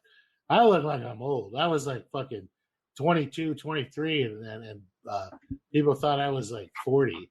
Yeah, I've been looking like I was 40 since I've been 12. I just look like a wrinkled ball sack walking around. What the fuck's going on? It's because like I'm one big like scar, man. I'm like huge scar. Like my whole fucking right side of my face is a skin graft, and then like I've had reconstructive. Shit. Yeah, I've had a bunch of reconstructive surgery and shit to try to put my shit back together. So. Yeah. I had this stupid fucking idea as a teen, like, because I didn't have a lot of supervision as a child, and I had really bad acne. So I'm like, hey, if I take this big fucking knife and I scrape it against my forehead, I'll get rid of my acne. Yeah, the scars just never really fucking went away. Oh man, you think? Sorry. Yeah, I wish I had. So if I build my fucking time machine, I'm gonna go back in time and I'm gonna give you a big fucking bottle of doxycycline and tetracycline, and I'll be like, hey, alternate these two, like one a day, and you're gonna be clear of fucking acne in a week, and be completely gone with it, and like it won't even be in your fucking system in like 3 weeks, and I'll be like, look, and then you've just like totally changed your life, and now you wouldn't be on the podcast. I'll be pissed. Yeah, things just wouldn't be. No, all the other trauma would still be there. It's all good, man. Okay. As long as you've got enough trauma to survive it, like yeah, enough trauma for the dark humor to actually. Are you telling me that the teenagers nowadays don't have to deal with fucking acne like we did? No, not at all. It's so easy. It's so easy now. Like go look at the teenagers. Everybody can wear makeup. Well, not just makeup, but go look at like the Puritan's acne is kind of like what he's probably talking about, where it's just like fucking everywhere like barnacles. That shit is so easy to fix nowadays. It's just a couple of pills, you're freaking good to go. Wow. It's so easy now that they don't have to worry about Swiss cheese face or any of that shit anymore. We sure did when I was a kid. Damn. Oh yeah. Cheese face. Like every other kid seemed to have it back then. Yeah. But not anymore. Super easy to fix. They've narrowed down the 3 types of bacteria that cause it and how to treat them. And it's done. Easy, out the door. You can order the pills on fucking line. Bing, bang, boom. So life's gotten a lot easier. But I think that the ability for people to cope with adversity has gotten a lot less. Yeah. And I think that like psilocybin and psilocybin treatments and the use of psilocybin will kind of help with that, like people's inability to kind of deal with adversity by like maybe showing them some introspectiveness that they weren't taught themselves. But it's a stopgap. People have really sucked at raising kids for a long time, man. So yeah, it's because I think we've gotten away from it a long time ago. Like there was a break of that whole actually raising children, and then there was a time where nannies became a huge thing, and you're relying on other people's information to try and raise your own children, and not the natural instinct of what you should be doing. Yeah, now they're kind of like a accessory. Yeah, and but everybody fucking. It's like the fucking tablets and the computers and the YouTube. It's like everybody just fucking. It's right to that. Excuse me. That there's no like actual. I grew up. My babysitter was Thundercats, G.I. Joe, and Transformers. Okay, and I turned out just fucking fine. They tried to bring back Thundercats. Did you see what happened? They did, and actually, wait. They did it twice now. They did it once before, and they're trying to do it again. The last one was actually pretty decent. The one they're doing now, I don't even want to talk about it because it's that bullshit, and I refuse to give it. It's where they're like, Thundra is like so underpowered. And he kept shit. Yeah, Lionel. They're all freaking underpowered, and nobody can do anything or solve a problem unless it's except for Pantera. Unless it's a female of color, which is Pantera. Pantera, that was the female one. I think, right? Wasn't it Pantera? They're like Thundercats. She's like, Deadpool. "Oh!" Preach it. No, you can't Deadpool. say ho anymore. You can't say more. It's like thunder, Thundercats, free choice. You can't say ho or anything anymore. Deadpool. What was the female Thundercat's name? Was it Pantera. Pantera? Chitara. Cheetara. There we go. Oh, I knew something was wrong. Cheetah. Yeah. It felt wrong. There's I had to- Panthera. There's Panthera, which is a guy. But, Yeah, Panthera was the guy that worked on everything, right? Yeah, but he was a great. black dude. Yep. Yeah. You guys But, remember? He you was guys gray, remember- trimmed over what it looked like. You guys remember Silverhawks? I used to love that show. What the fuck is It, that? it was like the space version of Thundercats, man. Oh, Planet America. No, what the fuck was that dude? Captain America? Not Captain America. Jesus Christ. Fucking No. Planet, dude. Space Go, Captain. No, Captain Planet. Captain Yeah. Planet. That's it. Oh Jeez. my god! I even By had that the as a power kid. of our rings combined. I started talking about Space Ghost Fire, for a second. wind, water. Ah! Heart. Planet. You forgot Heart. This isn't Care Bears, motherfucker. No, that was one of the that was- fucking The Captain little, Planet was Heart. Mexican kid. The little Mexican Yeah, he kid was Heart Indian, with his Indian. monkey. Are you sure? I thought it was Mexican. I'm pretty sure he was Indian, but yeah. That's really racist. That one was really. That show was racist as fuck. Yeah, Because I thought he was like That's where South woke American. came we from. almost made it the whole show. That Now, show like, right the there last is where fucking woke 2 came minutes. from. We found the origin to it, y'all. Oh boy. Oh, those are some good shows. The Smurfs were good. Oh, fucking All Real Monsters. I love that shit. Woody Woodpecker. It was awesome. Chili Willy the Penguin. Ren and Stimpy. That bloated Brennan- idiot. Ren and Stimpy like covered some adult material. I think it was probably So bad. one of the most. A plethora of mandibles. I think it was probably not for children. It was for people that were a little bit older. What Like goes in the up late there, the teens. loader in Paris, run over your neighbor's Yep. dog. Or With Pinky. jack and What fits on your about back. A Pinky? log. What about Pinky and the Brain? Yeah. Excellent. Yeah. What are we going to do tomorrow night? Tomorrow. Same thing we do Take out every the day. rails. Yeah. We're going to take over the world. Those cartoons were good. Yeah. What do they got And nowadays we got these fucking stupid ass fucking crazy things with big eyes just jumping around the screen. Hey, look, we're moving. Look at me. It's mostly. Look, we're moving. I Flashing think lights. it's Flashing lights. mostly Look, something Japanese shiny, anime something that's shiny. big now. Half of them aren't even in English. Yeah. Yeah. Hey, listen, I watch hentai all the time. That's mostly Japanese. That's But what's hentai? That octopus porn? The fuck? yeah. Tentacle What? porn. That's I don't that understand hentai? that shit. Why? How the fuck is seeing someone get fucked by an octopus attractive in any way? Well, see, yeah, here's what happens. Who brought up When you fucking drop people with octopuses? nuclear bombs on people and just kill off an entire generation, and you let an entire generation of children raise themselves, you end up with things like panty vending machines and octopus porn. So that's what happens when you nuke a small island country. Now we had to do the experiment to find out, though. You're Yeah. saying that America caused this because of Hiroshima? Yes, not. 100%. I blame hentai. Hiroshima and Nagasaki are the reason behind panty vending machines Yes, and hentai porn. 100%. That is America's fault. That's fucking science. That's science. That's fucking science. All I Yeah. can say is that. Yeah. We All killed I an can say entire is, generation. woo! Oh, Yeah. Woo. yeah. Oh, shit. You kill off an entire generation of adults, and you let the kids run wild, and then you just move all your people in there to go run state schools, and then once the time they're like 15 years old, you yeet them out in the wild, and then that's it. Like you're like, This is not 300. This is not 300. We're not allowed to throw kids out in the wilderness and kill a fucking That's wolf. literally what happened. That's literally what happened. They had a whole bunch of people, like a whole bunch of kids that were like orphans and no adults because they killed them off.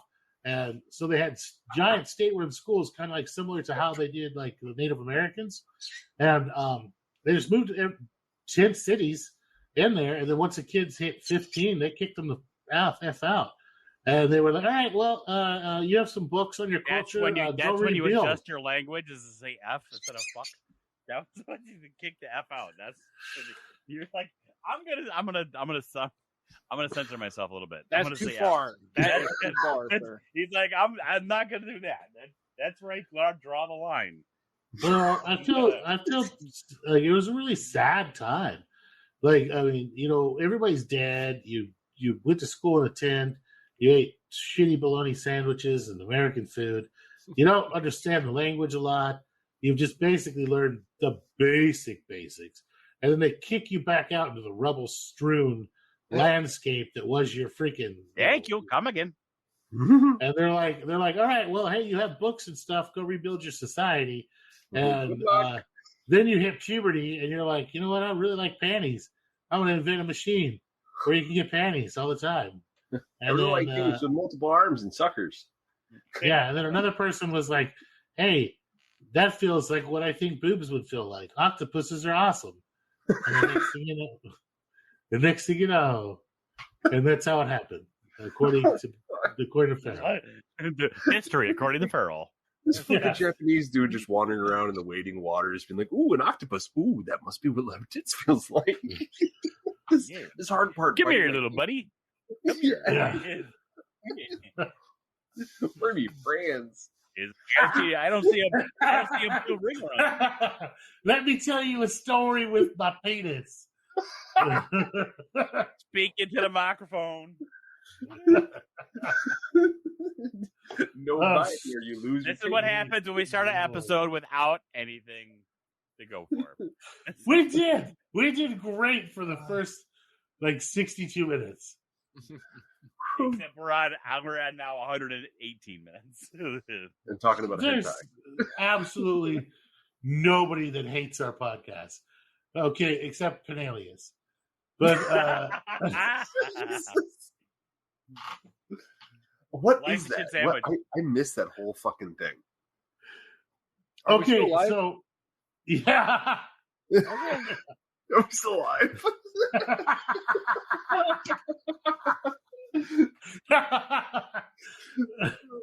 Okay, so anyway, this guy who was going to come on and talk about growing pan-cyans and stuff like that, he decided that I was super racist, and he was like that because he decided I was super racist. The show was super racist. I'm like, hey, I'm only one part of this fucking tripod here. You go ahead. How come I'm the racist one and Deadpool is not? He hates black bears.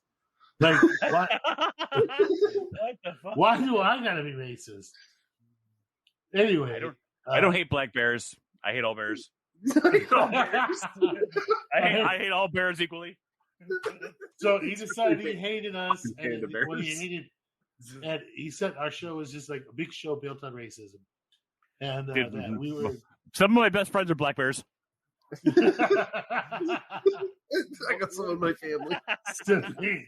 Wait a minute. He said we're a big show? Yes. Yes. Yeah. Win. Woo! Chocromatica. Yeah. But yeah, so and then he decided he wasn't going to come on because we were super racist. I was really hurt, and I don't know if I'll have a recovery. But okay, I better now. Let's go. Yeah. But I'm going to give him shit until he comes on and explains himself. Right? Yeah. Every I'm not inviting episode- back. Well, I don't care. Every episode until I get an apology, I'm going to mention it. You find that motherfucker and you reach out to him. I'm not. He's not listening anymore. Well, I'm pretty sure that we've had pretty much everybody of every color on our freaking podcast. I mean, we even had a comatose black man from Britain on our goddamn show. Man, Wait, was he's he black? that poor fellow. You didn't know that? Yeah, he's black. Czar? Yeah. Well, holy shit, Czar. Why the hell don't you talk? You should be able to handle your drugs, you freaking douche. Yeah. I thought you were gonna like, holy shit, how come you didn't tell me you're black? I'm like, well, you didn't really need to, I guess, but yeah. No, but whatever. I guess he talked too proper to be like a white guy from Oh, dude. the UK. He's a great guy though. I love Yeah. chatting with him. But he talks too proper. Like all the African American people that I've seen from the UK talk proper, and so I guess he talks too proper because he's very well spoken and enunciates things very well.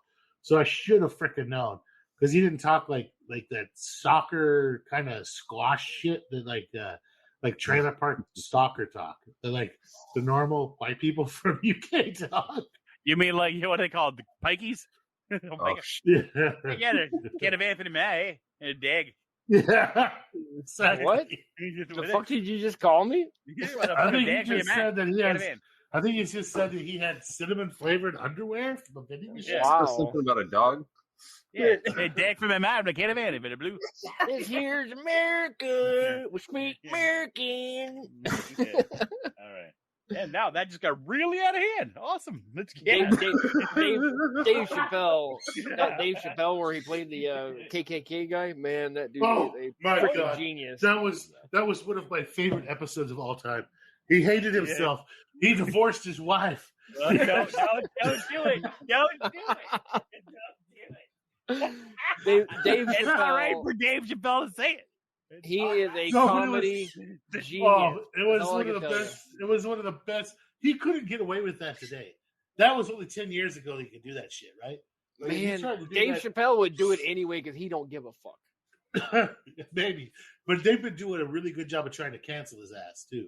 Yeah. And I don't listen, give a fuck. he was a genius, and he spoke his mind, and that's why everybody fucking loved his shit.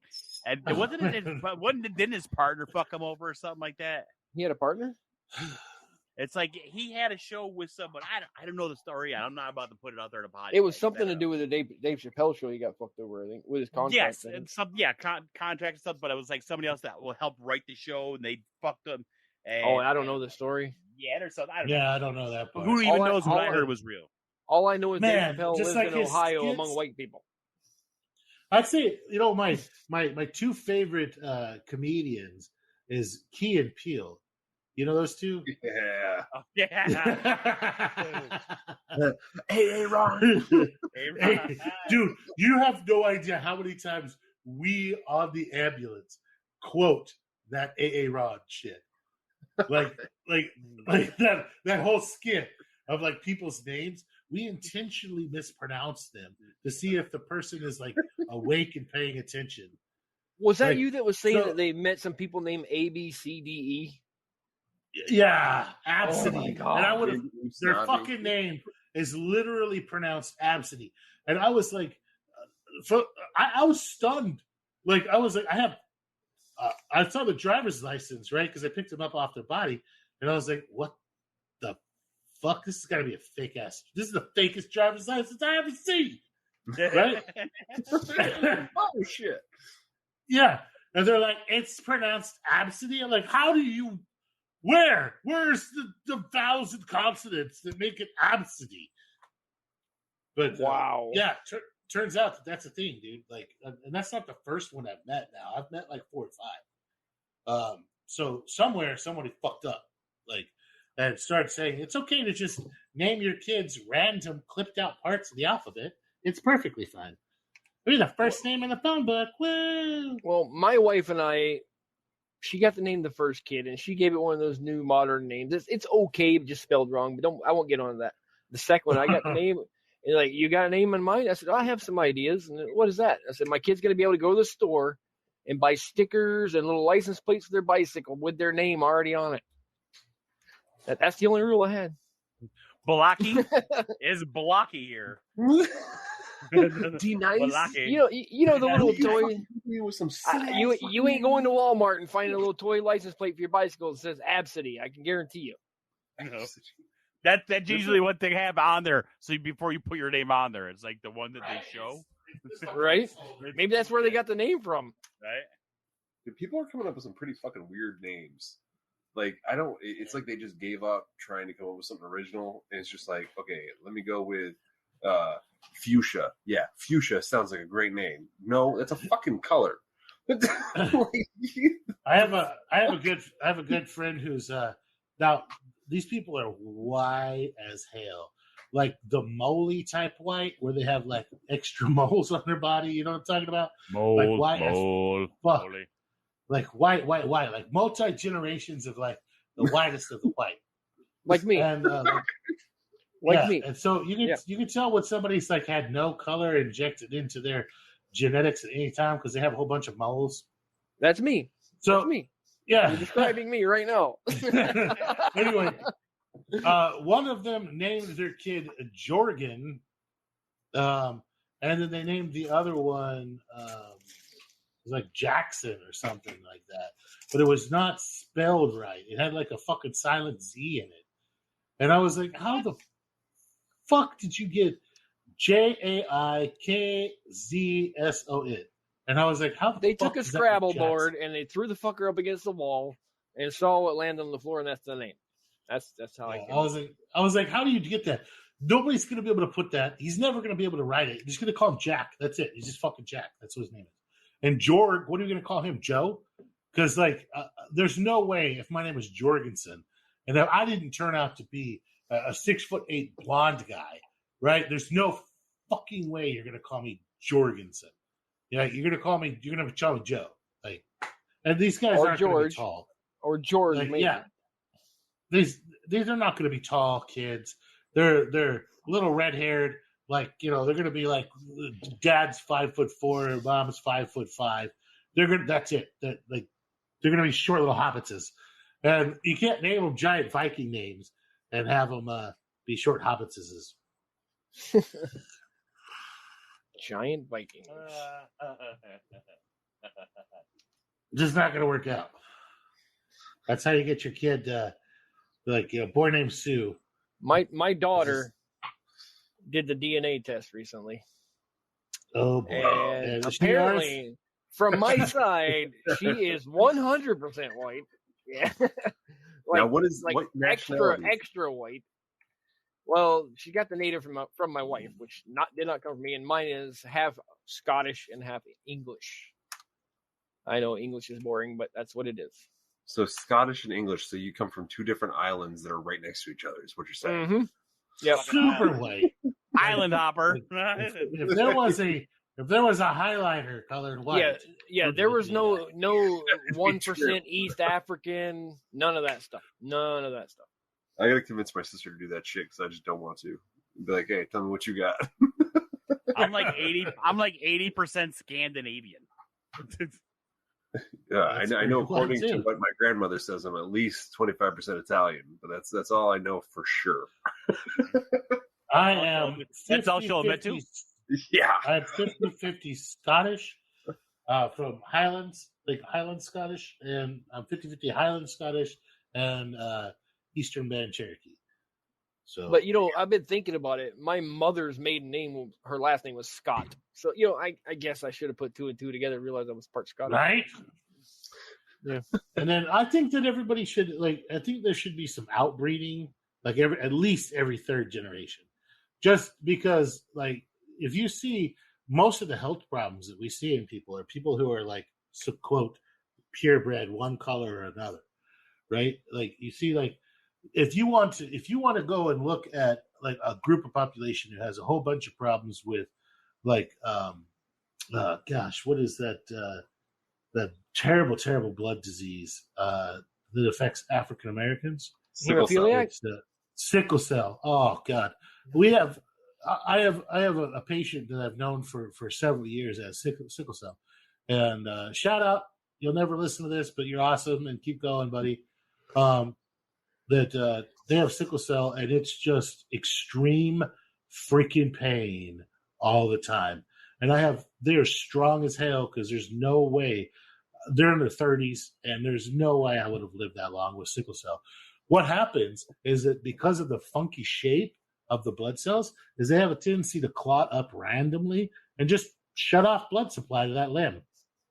And so now that limb, now your limb, and it might be a limb, it might be a finger, it might be a toe. One time it was just a huge patch of skin that just turned gray and started dying. And it's just stuff like that. Like their hair falls out, their teeth fall out because the gums can't get and the scalp can't get perfused right. It's just a terrible, terrible disease. But you know what fixes it? Genetics. Like, just go hump a white person, dude, or go hump a Mexican. Like, seriously, like, you have to have, for most of these genetic issues and diseases, you have to have two matching sets of genetics. You're not going to find those matching sets of genetics if you outbreed, right? So, like, you got all these white people who have, like, shit tons of breast cancer. Breast cancer freaking loves the shit out of white women. And you get, or like diabetes and stuff like that. Well, you know, hey, go, there's some let me introduce you to some very attractive Mexican friends. You know, let's cure that for you. And so I'm a big proponent of the melting pot. Just because I did my part. Wait. Yeah. You already have my Mexican, I thought. What? No. I don't know what he just said, but it sounded like he's just talking shit in Robotese.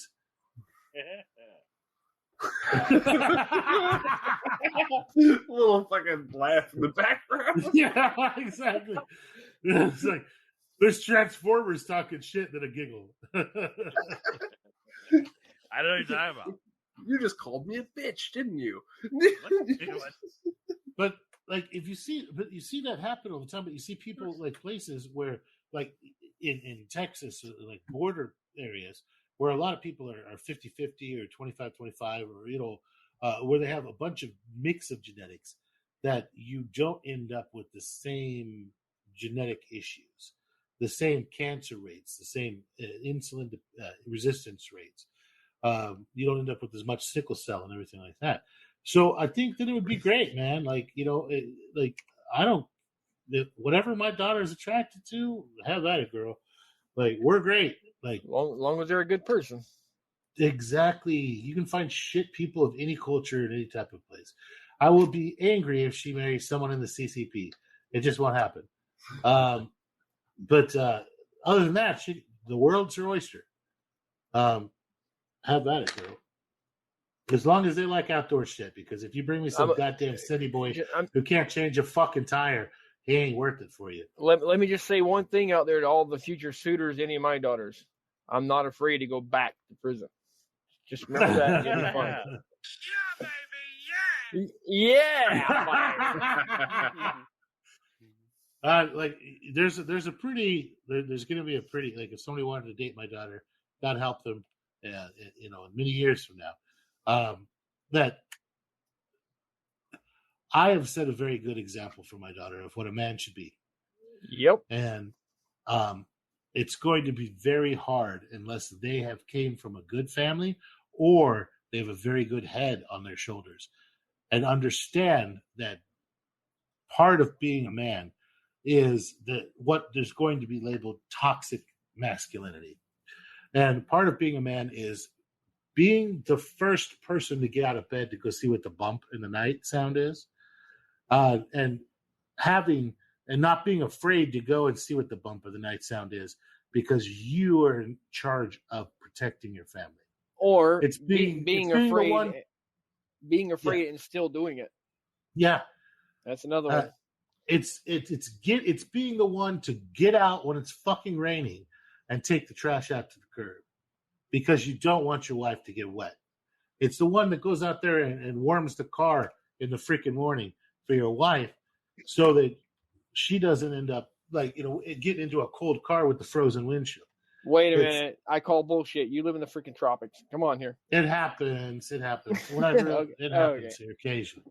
It's making sure that your wife's got gas tank, or slipping a $5 freaking bill into, like, you know, into her car's headrest, or, you know, just something so that she always has some cash to get a drink, like a Starbucks or coffee or something like that on her, so that she's never freaking broke, even if it means you don't get to drink coffee that day. It's taking care of and being a leader in your family, and that's missing. And sometimes being a leader in your family means you have to make some hard decisions, like whether that leads you to a good place or a bad place. It's still up to you. Like, right now, we're buying a farm, and I've basically cut everything off financially, because we're saving money. And my wife understands that she's 100% on board with it and all. But I had to take control of the stuff because it's just like, hey, listen, we don't need a new pair of shoes.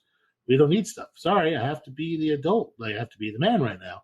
And we're going to save up this money and we're going to buy this house is what we're doing. Things I don't give a shit about, the inside of the house. Girl, get after it. Let's decorate the shit out of it. But it's time for me as the man to step up and make sure that the house happens and move us there. And part of that is to handle the finances. I'm not saying like a taken in hand type relationship. What was it Chris Rock said? Or was it Chris Rock? Or no, what was the one that Will Smith beat the hell out of? Was that Chris Rock that Will Smith slapped? Yeah. No, was it? No, yeah. no. It was, yeah, it was. It's Chris Rock. Yeah, anyway, Chris Rock, he said, if a kid can't read, that's mama's fault. If a kid can't read because ain't no lights in the house, that's daddy's fault. A lot of the times, yes. But at the same time, you've got to understand that I work more hours than my wife does. But I compacted that into just a couple of days a week. I work 72 hours straight. Sometimes I don't sleep for that 72 hours. Is it super bad for me? Yeah. Am I going to probably die fucking early? Mm-hmm. But you know what? That's a sacrifice I'm willing to make for my family. But that gives me 4 fucking days off to be the best damn husband, the best damn dad I can be. That's why at 3.5 years old, Tiniest was reading. And now at 4 years old, we turn on the TV, we'll turn on like her cartoons, we just put the subtitles on for her and make her read her freaking cartoons. And she can read them. She'll read them out loud to you as they come on. And so we work on we work on our math and stuff like that because I made books for her, like remember the old type of books we used to get, like Dan Can Ran, Dan sat on blah blah blah. The stupid like 3-letter word books. I started with those and then worked up from there. Nowadays, everybody just dumps their kids on the education system and goes, all right, hey, figure it out. And we're relying on them to raise our children, and that shouldn't be how it is. It should be a family, and as part of being a man is to guide your family in the right direction. And that includes education, that includes finances, that includes safety. And safety could be not living in a bad area of town. Yeah. That means making sure that your wife's tires are rotated, that she's got a full tank of fuel. That means that she's got a better vehicle than you do, so that she doesn't break down on the side of the highway because she doesn't know what to do. You do. You got it. Anyway, done ranting. Be a fucking man. If you're a freaking man, be a man. If you're a woman that's in the position of a man, you got this. Be a man. Be a man. And I'm not saying that as to be sexist or anything like that. It's just that it's a descriptive. It's a descriptive term. Right. Yeah. With that said, let's go ahead and wind this thing up. It's gone a little long. We love our listeners, guys. We really do. You Australian people are really carrying the fucking hat. We love you to death. You're kicking ass and taking names, and there's a whole bunch of you that are downloading stuff. Also, a ton of you Germans. You guys are really showing it, and we appreciate you guys a lot. You guys are doing some really good stuff with perfecting the art of growing mushrooms over there. Love you to death. We would love to get a hold of some of those crazy wood lovers mushrooms that you Aussies have. So if you would like to send us some, we could probably figure out how to do that. Swap here or there. Would love that. Would fucking love that. We would hook you up with one hell of a swag package. Just like shirts and cool shit. I don't know. Maybe a hockey stick that could be like your wombat. Some hookers. Stick. Hookers will go. A little bit of bear blood on the hockey stick, possibly. Yeah. And we'll hook you up with some really cool shit. Some of our Aussie guys, if you can send us some of those really crazy wood lovers you got over there. With that, we normally at the end of every episode try to say something really positive. This has been an episode that's kind of been all over the place. To start off with Agar and ended up with talk about being a man. It was pretty typical of our Tuesdays. So we start with Deadpool because we love to throw this gentleman under the bus. Deadpool, what do you got for us? A positive. Under the bus is where my life something. is. So, after today's episode, I guess I would just remember, the worst thing in your life probably hasn't happened yet. So, good luck. Right there. Yay! Look what you've got to look forward to. Positivity. Miko, Nutty, what do you got, buddy? All right, so for positivity, I would have to say in correlation with mycology, you can have a tammed out plate. As long as you have a little bit of mycelium to grab onto, you still have something to work with. So no matter how bad your fucking day goes, you can always have a silver lining. Like, for instance, you don't work in a fucking cobalt mine right now. Hey, you might only have one meal, but hey, that's one more meal than somebody else doesn't have. It's just there's always someone out there that's living a worse life, and things can always get better. It's just always looking forward to the future. That's what I basically. If you lower your expectations, everything looks up from there. Exactly. Just lower the bar. And Trim, what do you got for us, Dad? Sometimes life pisses us off, right? And we hate everything that's going on. But you know what? Maybe you guys should just stop and think. It's not that bad. Worse shit than this has happened to me plenty more times, and let it go. Okay, I'm done. Good stuff. Coming from me, it's going to be the leadership in your life. Be the leadership in your family. You don't have to. If there's no one around to look up to, then you need to be the person to look up to. And you can do this without aggression. You can do this without coming off that you're preaching to everybody around you. Just give. What is that?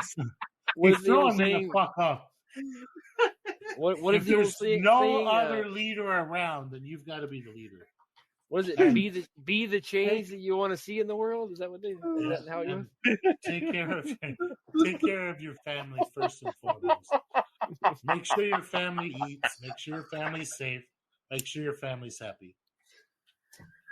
That's going to come from me, as always, from me as well. As you're gonna have somebody in your life you haven't reached out to for a little while. Go ahead and reach out to them and see if they're safe and okay. You never know. You might rekindle a friendship that you have had for a long time. I got one more thing to add. Mother's Day is this weekend. Call your mom. Oh shit! Yeah, get your mother's high. Good save, Trimmy. Good save. It's Mother's Day this weekend. Get your mother's high. See what happens if you just drug them a little. Your mom might be like my mom is an abominable bitch. Like, she's a terrible person. Like, absolutely, like 10 out of 10. Like, do we have the same mom? Face off. I haven't gotten her high though. I'm wondering if I just here, Mom, here's the wine that you hate me for and you love. Just drink all your feelings, but this one, don't mind. It's a little cloudy and slightly blue. Let's see what happens. It's just a new rosé. It's a new fucking rosé. It's released by Zinfandel. The box wine people. All the cool girls are drinking it. It's called It's called Smurf. It's called Smurf. Do they still have the garden? Do they still have the garden clubs down south that the ladies used to go to? My mom's not from down south. She's from way up fucking north. Oh, okay. From Saskatchewan. Saskatchewan, eh? Hey, hell yeah. I'm from Saskatchewan, eh? Hello, ladies. It's I wonder, I kind of fucking up, goddammit. I kind of wonder if the fucking mushroom's going to fix my mom. Good question. Huh, yeah. I know I'm trying to we'll figure it out at some point. As always, if you want to get a hold of us, you can get a hold of us on our Discord. Our Discord link will be provided below. If you want to send us some hate mail, you want to tell me how racist I am, how much of a piece of shit I am, blah, blah, blah. If you're Penelius and you want to apologize, you can go ahead and get us there, and it'll be FAFOCult@gmail.com. If you want to get a hold of any sort of our super premium substrates, our super premium grain spawn, badass pre-poured plates, anything like that, you can go over there to Deadpool and hit him up on our Discord, get a hold of him there. He loves to answer questions. He's like a big fluffy teddy bear, and everybody fucking loves him and hates me. So you can get a hold of him there. He loves to answer questions, especially if you ask the same question 43 times with slightly different wording each time. He fucking loves that shit. Change one syllable each time you ask. Yeah, every syllable. Or just like change like 2 or 3 words and just ask him the same question. Like, hey, if I do this, will this contaminate? Will this contaminate if I do this? Just keep saying do you why. think it would contaminate if I do this? Just keep saying why every time after you ask him. Why? Or just try to argue with him why you're something you read on Reddit. Well, this is why people get murdered. He loves that shit. He loves that shit. Trust me. So if you'd like to buy any sort of our sweet ass fucking merchandise, any of the artwork that we've came up with, you can go ahead and do that on Etsy. We have some badass patches that are on there. We have some badass like mushroom journals, stuff like that are on there, as well as some really, really fucking cool sweaters. Like the hoodie that I just put up there a little while ago is really, really badass. You can do that at FAFOCult.etsy.com. If you'd like to send us a couple of bucks, we'll very much appreciate it. We won't dox you. Nobody gives a shit. But hookers and blow for me. Hookers and blow for me. Use the money for just pure debauchery and to keep this podcast going. That's going to be for the Venmo is going to be at FAFOCult. The Cash App is going to be $FAFOCult. Give me your money. Yeah.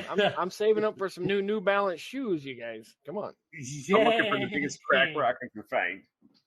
I just want some hookers and blow. Hookers and blow. Hookers and blow. The song. Hookers and blow. Hookers and blow. Oh, the weather outside is frightful, but the blow inside is delightful. The hookers inside. Anyway, we love you guys. Thank you for listening to this absolutely discombobulated fucking nightmare podcast. Smoochie bitches. And good night.